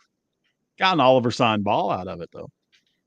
Nice. But yeah, I've gotten a couple, and 2 of the ones that I got in like the last 10 or 15 years, I just handed off to a kid. Hey, way to pay it forward, man. The closest I ever got to like catching a ball in game, right? Because I got a story for a home run derby, and I got a story for in game. The Cubs are visiting the Marlins here, South Florida. Chris Bryant, back in those days, Chris Bryant, Rizzo days, and I had season tickets back in left field, and Chris Bryant just hit a shot, and the ball's coming right at me, and I always had my glove because that's the reason why I got the seats out there in left field. I was like, trying to catch a ball. Mhm. And anyway, the guy right next to me, like he fucking just snatched it out of my way, and I was pissed, right? And then all of a sudden, like, it was funny because I had another baseball on me, like not a major league baseball, but anyway, the guy was celebrating, and I'm just yelling, "Throw it back, right? Like the Wrigley vibes. And the guy kept the ball, and I pretended like I caught the ball, and I threw the baseball that I had on me into the diamond, and I was this close to hitting Chris Bryant around in second base. Oh no. And I'll never forget where they looked at the ball and they were like, "What the hell is this?" And they just threw it back out into the stands. And then in the All-Star game out here, when the home run derby, I went with my cousin, and we witnessed the Marlins win the World Series in '97 together. So we're big Marlins fans. And he was like, "Man, I'm just trying to catch a ball. I'm trying to catch a ball." And he had the GoPro on him. I'm trying to find the footage. He caught a Charlie Blackmon ball right at him, but we were in right field this time, so it was crazy. So, and it can really happen out there, man. You never know. You just got to be ready to take your glove out there. And if I do, Yep. like when I did catch foul balls, I would give it to the kids. I don't want to be that asshole. Like, give me the ball and keep it. Right. Yeah. We had when I was in Illinois doing radio, we were we did a show after all the Peoria Chiefs games. They were the A affiliate for the Cubs. And we were up in the booth the one night. I was filling in for the PA guy. And a couple of our interns were up there and that kind of deal. And they're talking, not paying attention, all that kind of good stuff. Josh Donaldson started out with the Cubs. He was a catcher in Peoria. Fouls one straight back. Well, we had the windows open. It was a gorgeous night. We had the windows open. The ball comes racing back, hit one of the girls square in the shoulder. I mean, just wham right there. Spun her completely around. Never shed a tear, never screamed, never said a word. Picked up the ball and kept on talking to one of the other girls. I was like, Damn, she's a real one. I hope they still make women like that out here. I was gonna say, what's she got? Like iron in that shoulder or something? I mean, goodness gracious. That's funny. Scorching. Jeez. Wow. So, Alex, obviously you're down in Miami. We were talking about how Paul Skeens is coming up tomorrow. What are your thoughts on number one picks making the team versus being sent down, and have the Marlins had any? Honestly, like the Skeens thing is cool. Like I see a lot of hype around him. He obviously throws a ball over 100 miles an hour. He's throwing absolute gas. Um, I can see how the Pirates are somewhat trying to take care of him and his arm, trying to keep him away from failure. But man, we gotta stop babysitting these Major League Baseball players. Let the kids really play. Let them fucking throw the ball. Like I was lucky enough to have during some spring training coverage. It was a Marlins Braves. I got to sit down with Don Sutton, R.I.P. And like he would talk, I'd be like, "Yo, Don, like I have this argument all the time with my cousin because my cousin was an aspiring pitcher, had a great arm, and we would like I would always argue with him because we would warm up, and like when you warm up, you're starting to warm up, like you like toss, you know what I'm saying? You're working on your like location, and then like once you stretch it out and you're coming back in, that's when you start zipping it. But his thing was he was always zipping it, zipping it, zipping it, zipping it. I was like, bro, that's how people get fucking Tommy John and all this shit. Take care of your arm. So I'm sitting there with Don and I'm telling him, hey Don, what's your game like? What do you do when you're warming up, and what do you do in the off season? Don said himself, yeah, man, I'm taking it easy. I'm trying to work on my location. I'm zipping it. I would never like I would only do like my bullpen days and then get ready to pitch. When it was the off season, I wouldn't pitch at all. You know what I'm saying? And that's what these guys are doing. So off season, they're still pitching, they're still pitching, they're still pitching. It's like, and now it feels like all these kids just want, let me get a Tommy John. It's my ticket to the show. It's not your ticket to the show. So somewhat like I feel like inevitably all these guys that are throwing over 100 miles an hour, somewhere along the line, they're going to go down to TJ. That's what happened to our Max Meyer. You know what I'm saying? We had Max Meyer. He went down to Tommy John a year ago. We got him. The kid was electric. I think it was his first start, or maybe his second start, and he went down to Tommy John. Now he came back, right? You're thinking, all right, he came back. He doesn't have the amount of innings, but let the kid pitch. No, he came up, made the team, made 2-3 starts, and the Marlins said, all right, you're going back to AAA because we got to limit your innings. Get the fuck out of town. Like, come on, bro. Like, how many Tommy Johns do you expect these kids to have? Like, we've already seen guys have 2 at one point in their career. Like, I don't know, man. I feel like guys need to, like, forget about the velocity because velocity makes you money, obviously. But worry about pitching. Shout out to Greg Maddux, one of the GOATs, one of my favorite pitchers of all time. Yep. Yeah. I mean, The biggest, and we talked about this a little while ago, but the biggest thing is this year round, not getting a chance to rest your arm when you're 8, 9, 10, 11, 12 years old, and throwing curveballs too soon. Yeah, you But can't throw especially the curveballs till fact, like you're a senior or something like that. man, there's these kids. These kids are throwing curveball. Watch the Little League World Series. There's 12-year-olds snapping curveballs. They think they think they're John Smoltz or something, snapping curveballs off, and it's horrible to see. But there's something to be said for the fact that you get a guy like Ferguson Jenkins, Jim Bibby, Bob Gibson, Nolan Ryan. These guys threw 300 innings a season and never had arm problems, never had arm surgeries, never had issues like that. But it wasn't the case that they were all year round playing. They weren't all year, snapping curveballs, and they were taught the right way at the beginning. And they were taught to use the bottom part of their body, especially you get a guy like Nolan Ryan. I mean, he's notorious for, the strength in his lower body and things like that. You have to take that into consideration. And I think I agree they're babying these pitchers, but a lot of it also is just the structure. Way too much baseball, way too young doing things that they shouldn't be doing. And it ends up catching up to them when they get to high school, college, and eventually the pros. I don't think here's one for you. I don't think we'll ever see a 300 game winner again. Ever. I get so pissed watching baseball games. Like, and I know it's not just the Marlins. Like this whole concept of like, oh, we're looking for our starting pitcher, at least give us 4 or 5 innings. What the fuck is that? 4 or 5 innings? Like, come on, bro. Whatever happened? Oh, I'm pulling the guy out at 75 pitches, 80 pitches, because why? Why else expect them, bro? Like, I don't know, man. That's when sometimes when I see this new philosophy of baseball, that's when I start feeling like a dinosaur. Because I'm like, what happened to this great game, like the pitching clock? Holy shit, you can't go to the game now and go grab a beer because by the time you get back, like it's already the bottom of the fourth. You know what I'm saying? So it's like, I wow. like the clock.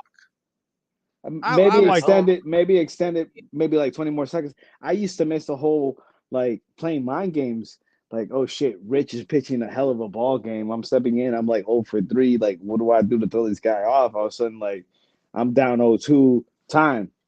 You know what I'm saying? And then it's like time again. And it's like then you're starting to get pissed. Like I just saw a clip the other day of Randy Johnson versus Kenny Lofton, and the big unit threw like a slider on the inside, and he was like, "Oh shit!" Kenny Lofton said, "Hey, you trying to hit me?" And he's like, "Nah, I'm not trying to hit you, but if I did, if I was trying to hit you, I would." And then he threw it like the next pitch after the bench is cleared. 90-something miles an hour right here at the noggin. It was like, oh shit, you know what I'm saying? They don't have that type of like that fire in them anymore, man. It feels like it's all watered down and it sucks. Oh, there's too many yeah. nowadays. You said what now? There's what nowadays? I say there's too many friends nowadays. Too many people know people. They play ball all year round. They find new players. It's not like Kobe Bryant whenever he played Paul Gasol in the Olympics. He's like, I'm running right through this motherfucker. Watch me on first play. I'm setting the tone for the game. Yep. Fact. Yeah. Good. But that has a lot to do with free agency, I think, because I mean, you and I talked about Mike Trout a little while ago, Adam, and how long I would be. Now that I'm thinking about it, there might be a handful of guys that have been with the same team 10 years. Yeah, nobody sticks with the same team ever. Right. I mean, Trout's been with the Angels for that long. Altuve's been with the Astros that long. Yelich 10 years? Nah, hell no. He cried his ass out of Miami to go play for the Brewers. Oh, that's right. He was in Miami. He was at the Marlins. That's right. Yeah, look, I got him right Um, here. Look, you keep mentioning them. I got them all, man. Go ahead. but there can't be more than Goldschmidt has been. Well, Goldschmidt was in Arizona before he went to the Arizona Cardinals. went to Cardinals. Um, Arenado could have been a Rocky for life. He decided to go Colorado, to. yeah. Yeah, we don't really have players that stick around anymore because they're all thinking about the money. Kershaw's been a Dodger more than 10 years. He's stuck. Rich, have you ever been to? Oh, I'm sorry, hold on. Have you ever been to Dodger Stadium? Have not. Bro, what an amazing stadium! Like when you're Really? walking into the clubhouse, it's a whole hallway of just Gold Gloves and Silver Sluggers and World Series. Like it's a whole shit. It's like so motivating for them. So I don't even blame Kirsch for wanting to be a Dodger for life. But continue. No, I don't either. I mean, I was hoping he'd come back home because he's a Dallas kid. I was hoping he'd come to Texas, solidify the Rangers rotation a little bit. But no, I'm glad he's staying in LA, But what would he come up with? 3 guys that have been with their team for 10 more years? Yeah, man, I can't really remember somebody that's really stuck around in the modern day baseball. You know what I'm saying? Chipper was probably the last guy that I can think of that stuck with his team. Yeah, I mean, well, you had Chipper and you had Dadgummit. I had it and I lost it. Some guys that should have never left. I feel like Ichiro should have never left Seattle. It's always a good story for them to come back, like Andrew McCutchen right now. Right, he left Pittsburgh, he went to Philly, and then he came back. You'd love to see him end their career with where it all started, but damn, it sucks that they had to leave. Right, but you had for the longest time guys, even into the 90s, guys spent their whole career with one team. Whether it was, as much as I hate to say it, Jeter. I'm not the biggest Jeter guy. Me neither. Next subject. But you had guys like Jeter though, and you had Edgar Martinez who stayed with the Mariners his whole career, and you had oh man, John Lincecum. Smoltz. I couldn't think of his name for a minute there. Lincecum. Smoltz, yeah. I mean, he was a minor leaguer in Detroit when he got traded. So yeah, he spent his whole career. Tom Glavine he went to the Mets at the end. No, but he was a Brave and a Met. Yeah, but I mean, you had those guys that were. I got one for you. I got one for you. I'm gonna throw you off, but it's like a no-brainer. Eric Gagne. No, even though, you don't think he was he set the all-time save. Oh, Hall of Famer. Nah, not Hall of Famer. No, not Hall of Famer, but a guy that stuck with his team his whole career. No, he pitched for Minnesota. Did he? No way. I believe he went. No, he went someplace. I think maybe gone to like Korea, something like that. They don't unpack his bag.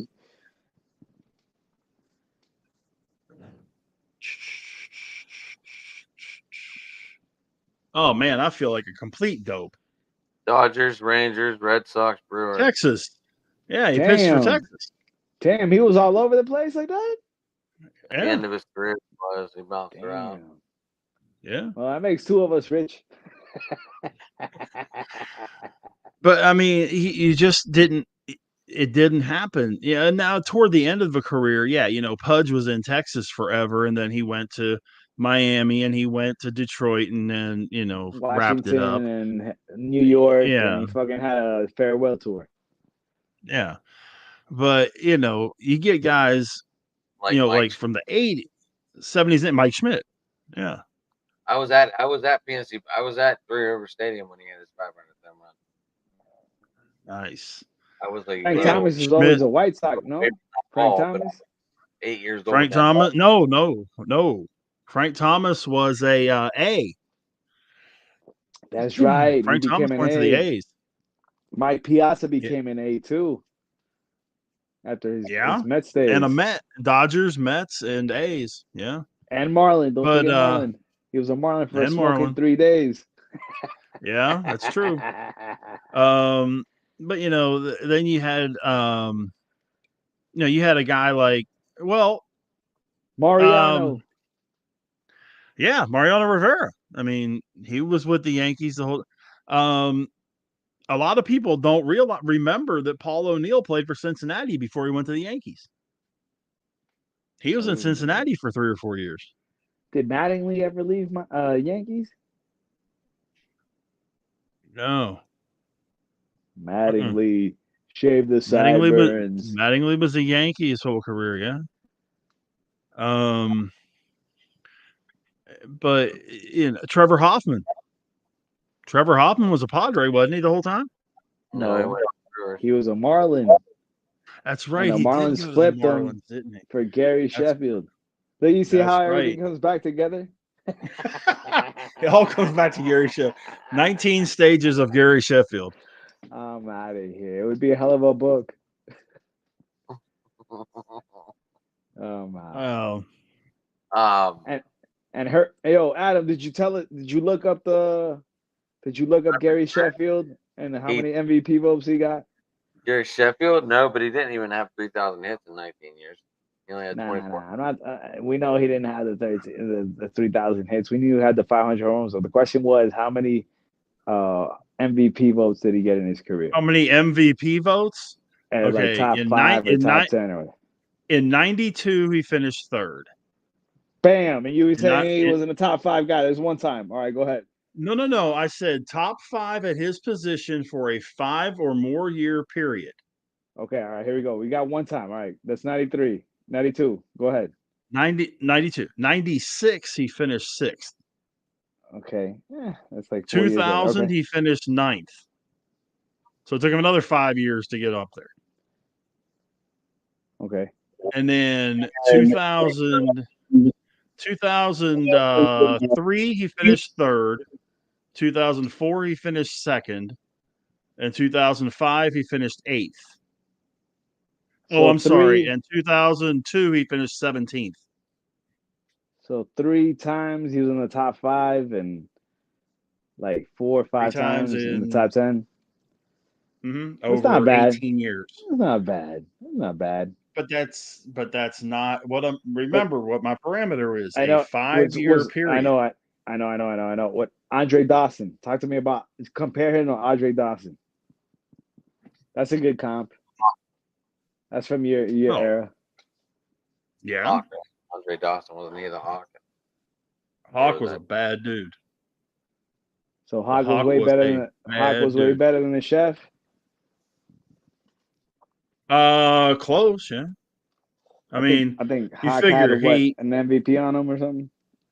Well, he won one and finished 2nd twice within a 6-year period. He won 1, 2, 3, 4, 5, 6, 7, 8 Gold Gloves. Damn, he was a Gold Glove like that. Yeah, before his knees went to shit, he could play, man. Damn, I didn't know that. What you guys saw in Florida was the bitter last pieces of Andre Dawson, man. When he was in Montreal, and when he was with the Cubs, he was the shit, man.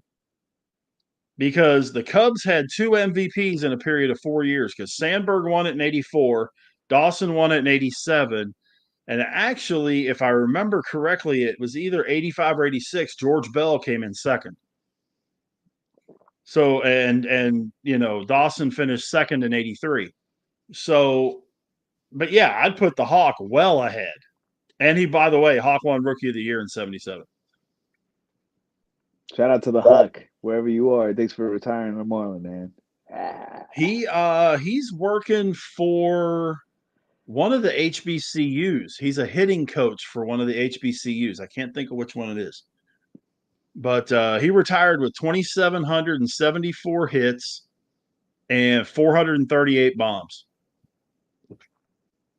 Oh, and Gary Sheffield during the regular season also only had 493.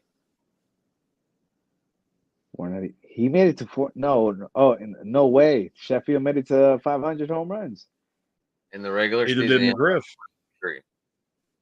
You said what now? In Yeah, the neither regular, did McGriff. Fred McGriff. What a name. The crime dog.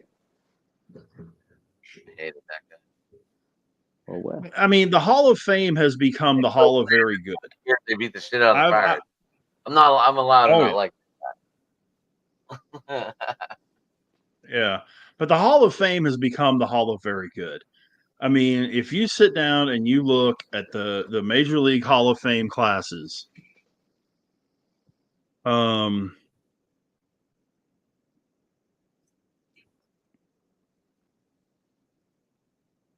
mean, if you look at Hall of Fame inductions by year, think about how many of these guys were very good. And Scott Rowland is Scott Rowland and Todd Helton to me are the two biggest like glaring ones in the last couple of years. You know, Roland. I don't Roland helped him understand. out. What Roland helped him was his Gold Gloves, and that he Yeah. was surrounded by a powerhouse team. When the Cardinals won the World Series, he had a Pujols and an Edmonds backing him up. So again, we go back to the popularity thing. Todd Right. Helton, Well, and the goal. forever, Yeah. Rocky. We were just talking about who a forever player. I felt this Right. year And was, Helton. go Do ahead. what? I was going to say, I felt No, this year go was ahead. an induction. I thought this year was a strong class that made it. Beltre, yes. Leland, yes. Maurer, yes. Helton, no. To me, and it goes back to that thing. Was Helton a top 5 first baseman in the game for a 5-year stretch? If Helton made it in, Chef should have made it in, and especially with Leland going in, it would have been perfect. Well, but that's why I said there's a lot of guys that have gone in just in the last 10 years. I don't understand Ted Simmons. I still don't understand Harold Baines. I don't get it. And I know this gets a lot of people upset. I don't understand Alan Trammell. I mean, Alan Trammell had his good years as a Tiger, though. He had some good years as a Tiger. Yeah. He had a crazy batting average from my record. He was batting like 340 something, like 20, mid 20, close to 30 home runs, and like a crazy amount of RBI. So I mean, you got to give him a little bit of credit. I give him credit, but again, it's the Hall of Fame, not the Hall of Very Good. And that's where I get into a lot of arguments with people because I think there's too many guys in there that just aren't that super high echelon. Yeah, they were very good players, but were they the best of the best? And a lot of them I can't say that with. I can't say that with Todd Helton. I can say that with Maurer. For about a 7 or 8 year stretch, Maurer was one of the best catchers in baseball, period. I liked Maurer. Hear me out. I liked Maurer. I thought he was a good hitter, but his numbers weren't like, holy shit, this guy's automatic Hall of Famer, first ballot. You know what I'm saying? Like, yeah, I think he could have got there with time. You know what I'm saying? But like, you make the argument, like you said, Harold Baines got in, and that gives me hope for like a Gary Sheffield to make it in. You know what I'm saying? Like the commission, what is it? That class wasn't too bad that year. Harold Baines, Roy Halladay. I'm not saying that Joe Mauer shouldn't be a Hall of Famer. What I'm saying is, I didn't think he was a first ballot Hall of Famer right off the rip. Well, here's the way I'm looking at it. From 2006 to 2010, he placed 6th, wasn't ranked, 4th, 1st, and 8th in the MVP balloting. In that 5-year period, he also won 4 Gold Gloves, 3 Silver Sluggers, and was an All-Star 4 times. But that's not that like crazy. Like, how many Silver Sluggers did Sheffield have? Mad of them. And he won an MVP and and was top 10 4 times in that 5-year period. He deserves to give Justin Moreau a special shout out. Oh, come on. Justin Monroe was an MVP, wasn't he? He gave him that protection he needed. Yeah, No. look it up. He was if he didn't win it, he was at least number 2 or number 3. Justin I remember. Morneau. Well, yeah, he did. He did in 05. You're right. He did win in 05. Bam. But outside, he had a 2-year stretch, a 3-year stretch where he was really good, and outside of that, and he couldn't stay healthy. He was He couldn't MVP stay in healthy. 06. He was second in MVP in 08. He won 2 Silver Sluggers. Once you got past 2008 until 2016, settle. He did 0. Yeah, that's why I felt like he was like, like I know that stretch, but you don't make the Hall of Fame on a 4 or 5 year stretch. That's my like if you do it like Oh yeah. 10 If over you're- 10, 15 year stretch, like you're the fucking monster. A 15-year career, and in the 15-year career, I was an absolute monster for 9, 10 years. Hell yeah, let's make the argument. But like, I felt like it was a sweetheart deal for the Twin City. But not taking No. credit away from Monroe. Again, maybe he gets into the Hall of Fame. He's already in it, but I didn't think he was an automatic first ballot Hall of Famer. That's my argument. Here's another one of those crazy things that my super analytical 52-year-old mind is. If you're not a Hall of Famer the first time, what makes you a Hall of Famer after that? 15 years later or 14 What years changed? later. No. What changed? The writers had a change of heart. Okay, but that's what I'm saying. I still don't understand the whole premise behind, and there are writers still to this day. You talk about the old school guys. There are still writers to this day, which is why Derek Jeter did not, had one person that will not vote for a guy to get in first ballot. Mariano Rivera got 100% of the vote because that guy did not vote. It was hard to dislike Mariano. Mariano was dirty. You liked him. And he You hated was the deadly. Yankees. You loved the Yankees. He was fucking Mariano, like tip of the hat. In his era, nobody even came close. People talk about like maybe a second close, Billy Wagner, but he was a lefty. He wasn't in the ballpark. He wasn't in my opinion. He wasn't in the ballpark. No, Hoffman was closer than that award at the White House. They brought him into his theme song. Yeah, The Sandman. The He was the first one to really have that song. Hoffman closest would have Hell's Bells. Yeah, the closest there was to Mariano was Hoffman. You're welcome, Padres. I wouldn't fans. even. Marlins always making the Padres franchise better. Damn. It's okay. Let me run this one past you. Just giving away Hall of Famers. Go ahead. No. This is going to be funny because when I tell you this, and this is one of those, you tell me who this guy is, okay? Hit 310, 260 homers, 1,300 RBI, won a Rookie of the Year award, never finished in the top three times in MVP, but it was within a 15-year period. Won 4 Gold Gloves, but has 3,000 hits. Is that a Hall of Famer? The 3,000 hits, this sounds like an automatic. You should be in there for sure. I think it's one of those like peaks. Like if you hit 3,000, if you hit 500 home runs, if you have 300, like the 300 wins was like, damn, you got it automatically, no brainer, you're in the Hall of Fame, right? And like I feel like John Smoltz, no disrespect to John Smoltz and what he did like, as a closer and a starting pitcher, but like if you got into the 200 wins, Mike Messina made it to 300 wins. I never thought he was gonna make it to 300 wins, right? But I feel like now it's like 250 wins is the point they're gonna get you into the Hall of Fame. Going back to who that is, what team did he play for, and what was his position? Well, no, is that a Hall of Famer first? Yeah, I said the 3,000 hits. If he didn't have 3,000 hits, is he a Hall of Famer? Batting average. Batting average, 310. I would say over 300, 3,000 hits. I would say that is a Hall of Famer. Without the 3,000 hits, he's a 300 hitter, 260 home runs.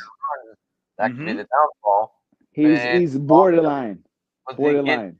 Gold Gloves. Gold Gloves, he won 4. Now, how long was his career? 20 years.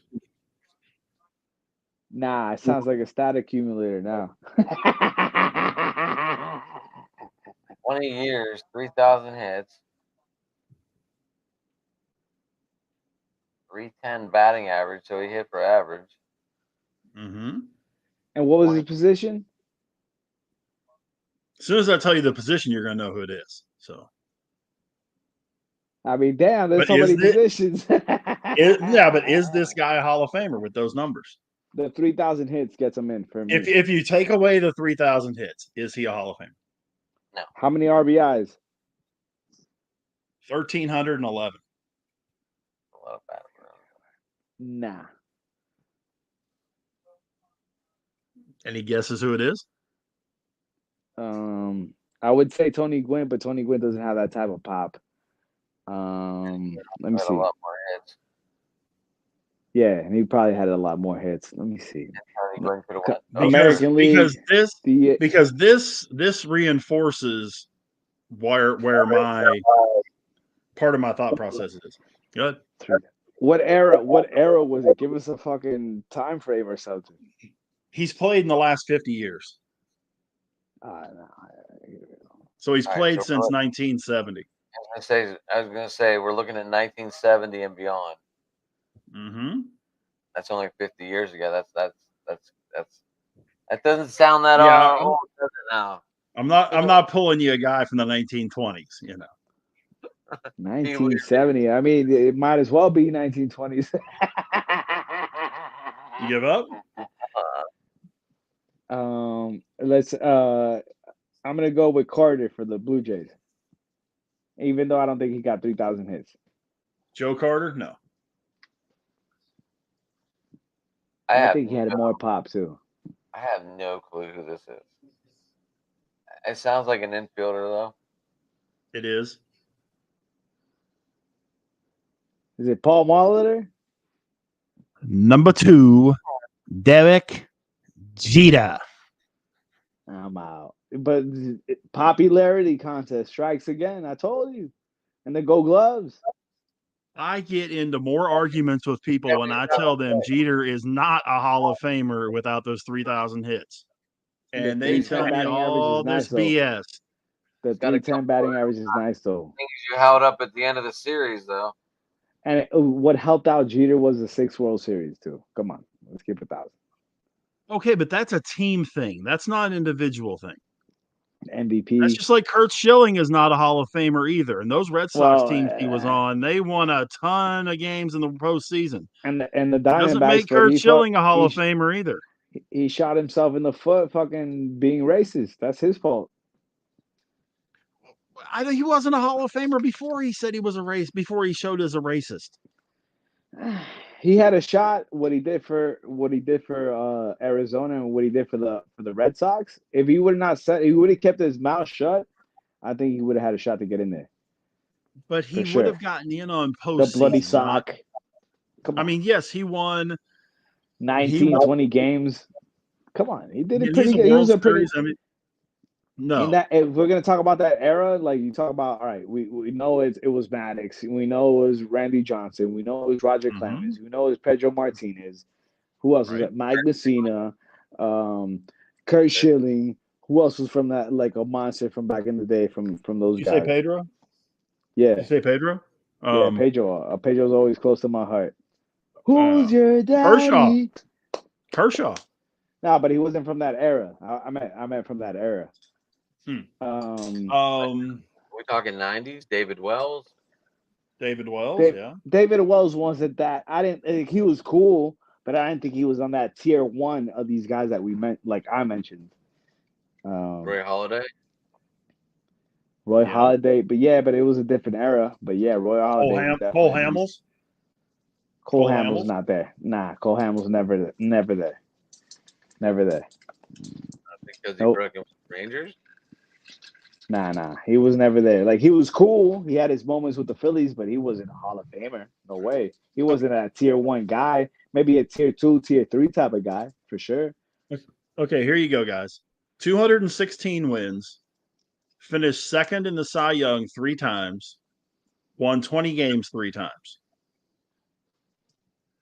Never finished higher than 10th in the MVP. Hall of Fame, 20 years. Hall of Famer, yay, nay. 200 and some wins, 20 years. Average era? 10 a year. It wasn't Glavine. It wasn't Smoltz. Definitely wasn't It's been Maddox. within the last 40 years.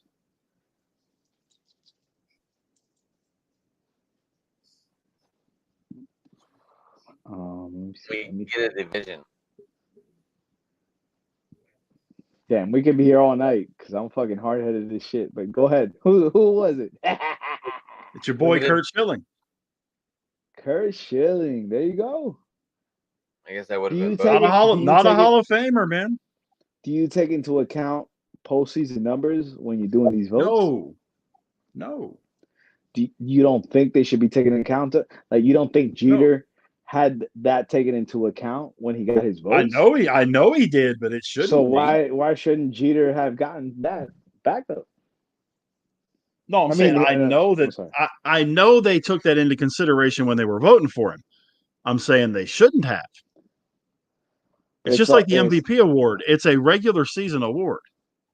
Hall of Fame. If you were going to go that route, then I mean Scott Brosius should be in the Hall of Fame. He hit almost 400 in the postseason.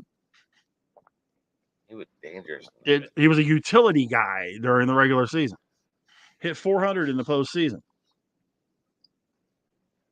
Does he get in? I'm just You can't base it off what I'm saying. What I'm saying is like there has to be a like.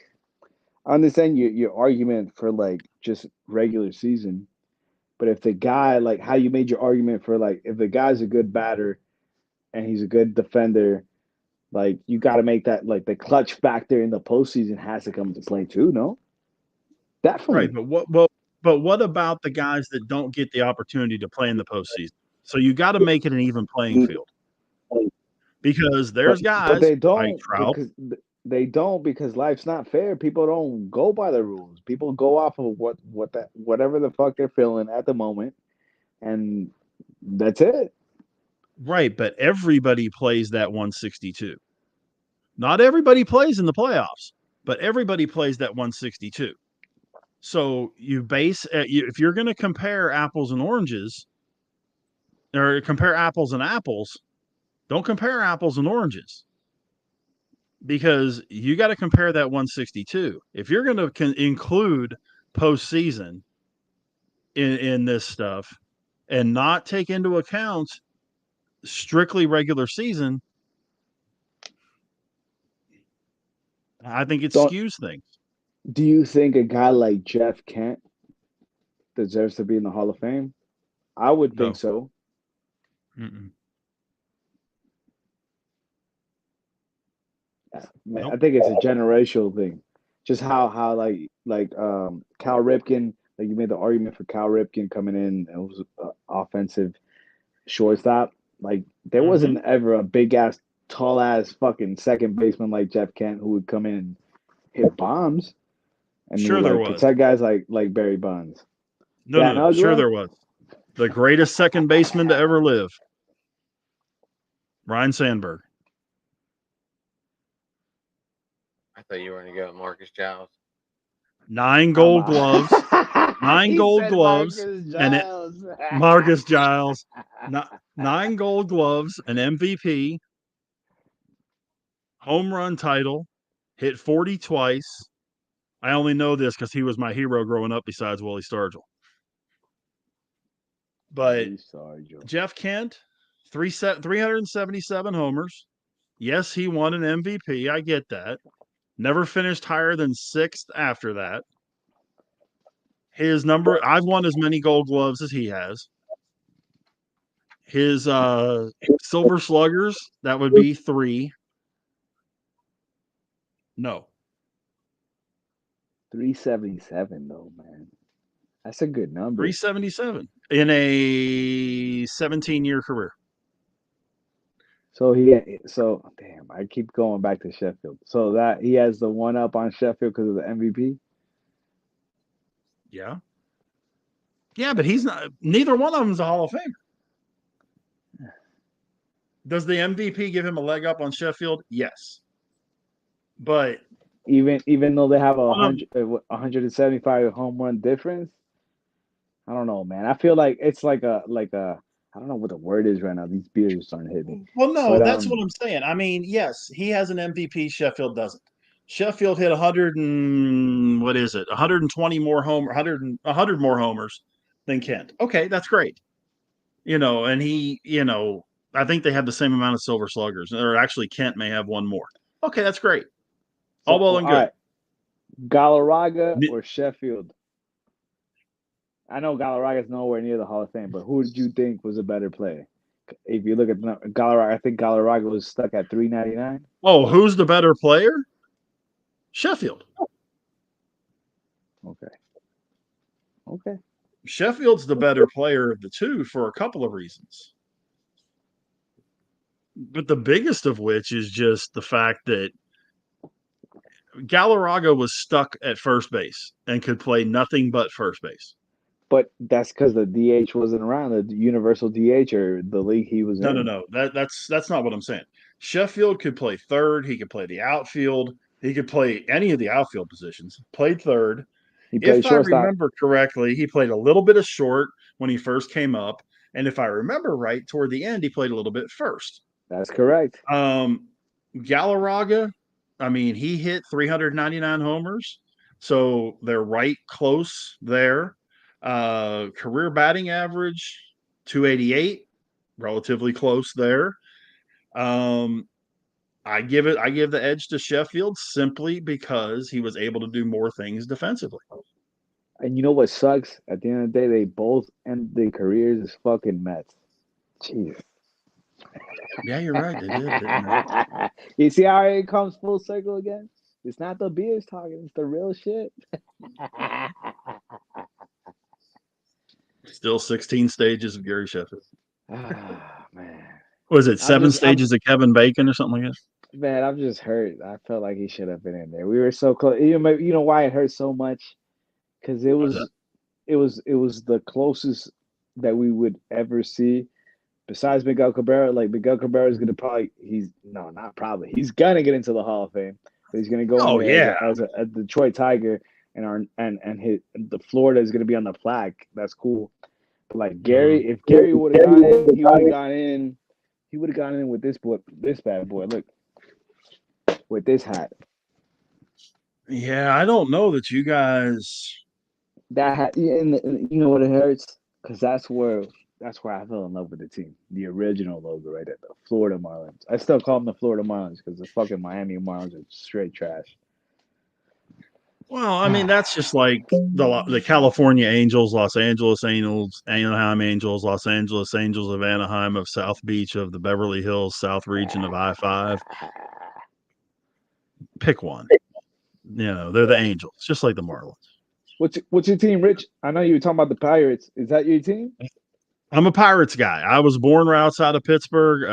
I'm a diehard Pirates guy. We moved to Arlington, Texas, though, when I was like 8. So I'm a Rangers fan, too. But Rangers play the Pirates. I'm wearing my black and gold. And I'll be there whenever they're here at Globe Life. Yeah, I want to get one of those City Connect jerseys.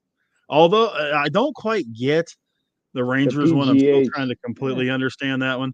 But that Pirates one is super cool. I'm going to have to try and get one of those. What was your take on the Nike taking over and the names in the back kind of being smaller and curvy? They've completely the uniforms are just discombobulated this year. I mean, I don't understand what in the world they were thinking. A lot of them look bad. Some of them don't look too bad, but some of them don't. It's like the look like letters are so little you can't like zoom in like in real life. Like damn, you know yeah. what I I'm mean, saying? I've seen college uniforms look better than a lot of these. I can't keep up with Oregon's uniform. Sure. Yeah, 1,300 combinations. Jesus. yeah, yeah. But I You mean, buy you that. get some of these ones like UT and you know Vanderbilt's got a cool looking uniform.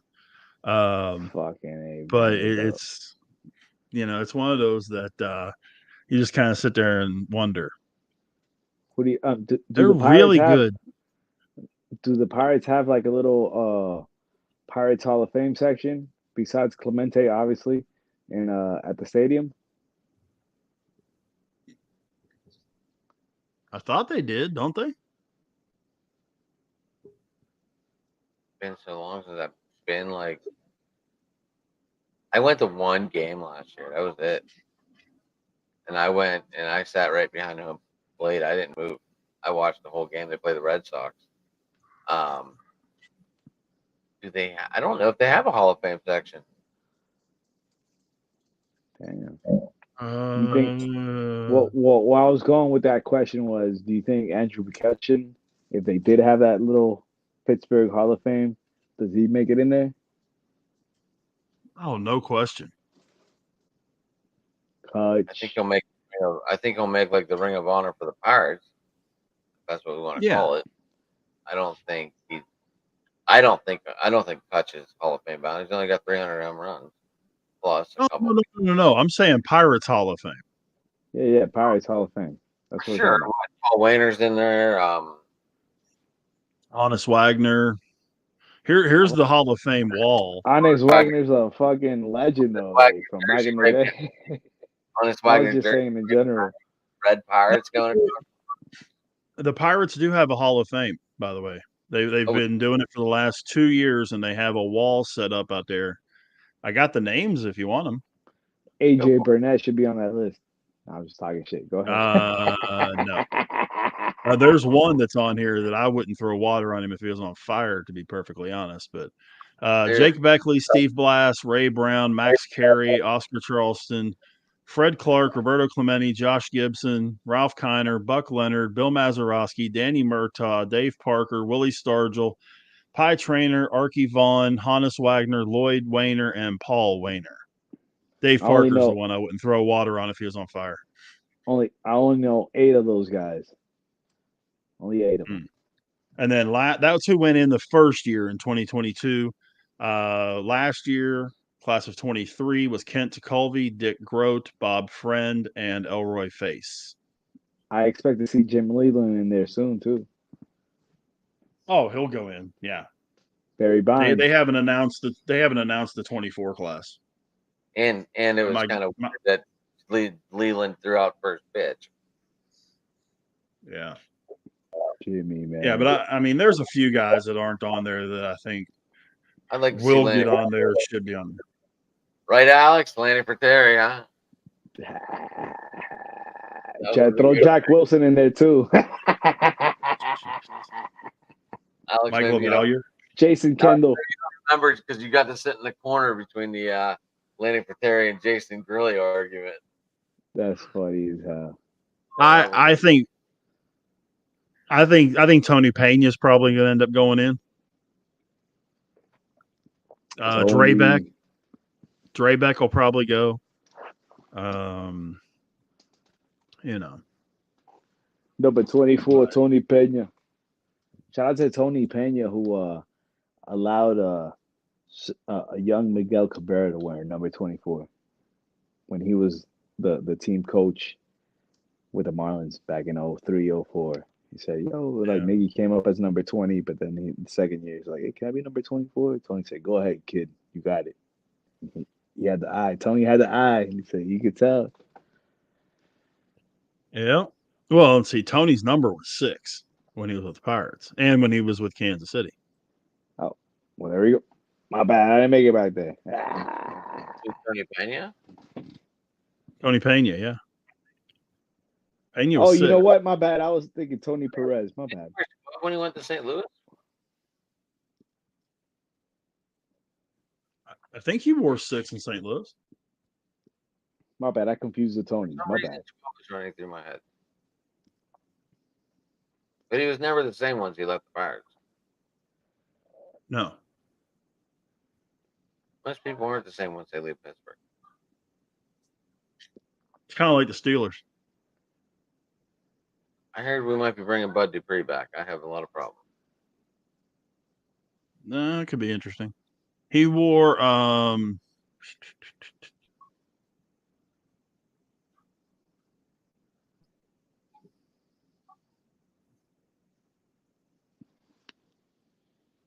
he wore 17 in Cleveland and 26 in St. Louis. And okay, I knew there was a 6. I just didn't remember. Well, Rich, what was the final in the Pirate game by chance? Was it 3-2? 7-2 Cubbies. Fucking Cubs. Craig Counsell, former Marlin.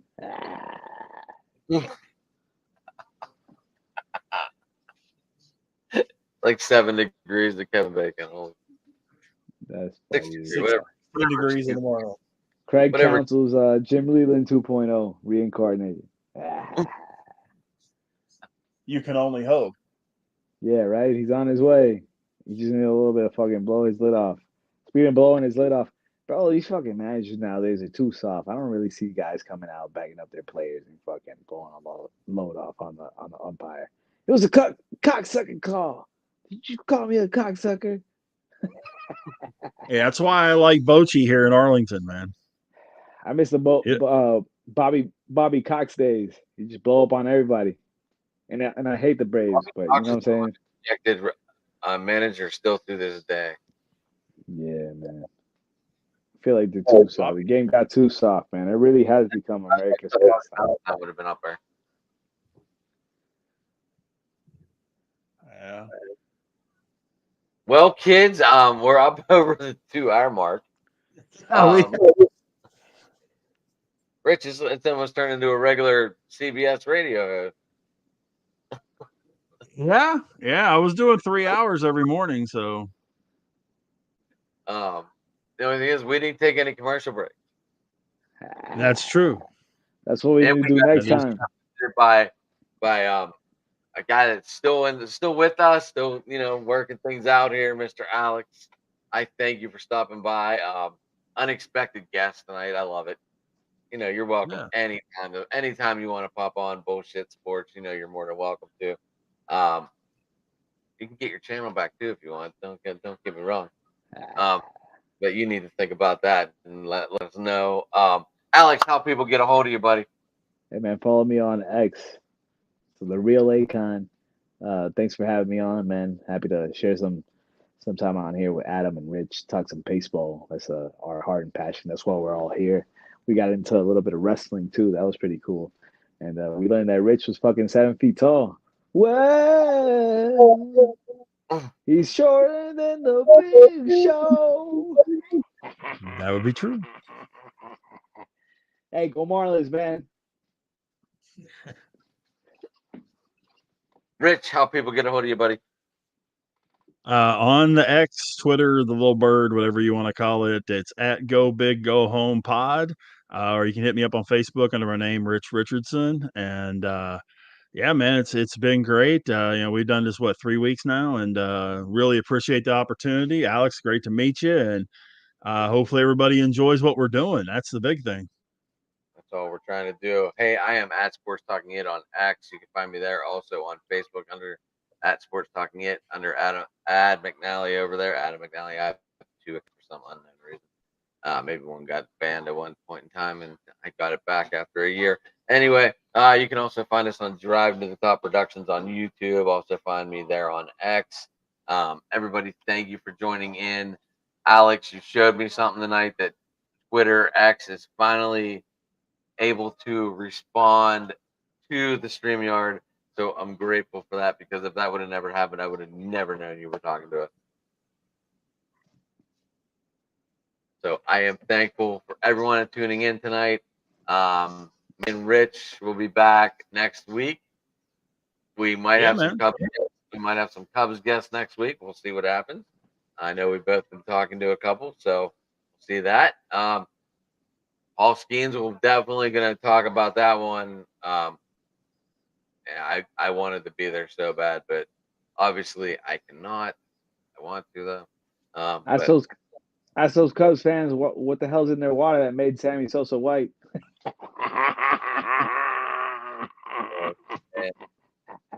oh man, maybe I don't know. All right, we're gonna leave that subject for another day, another topic. Everybody have a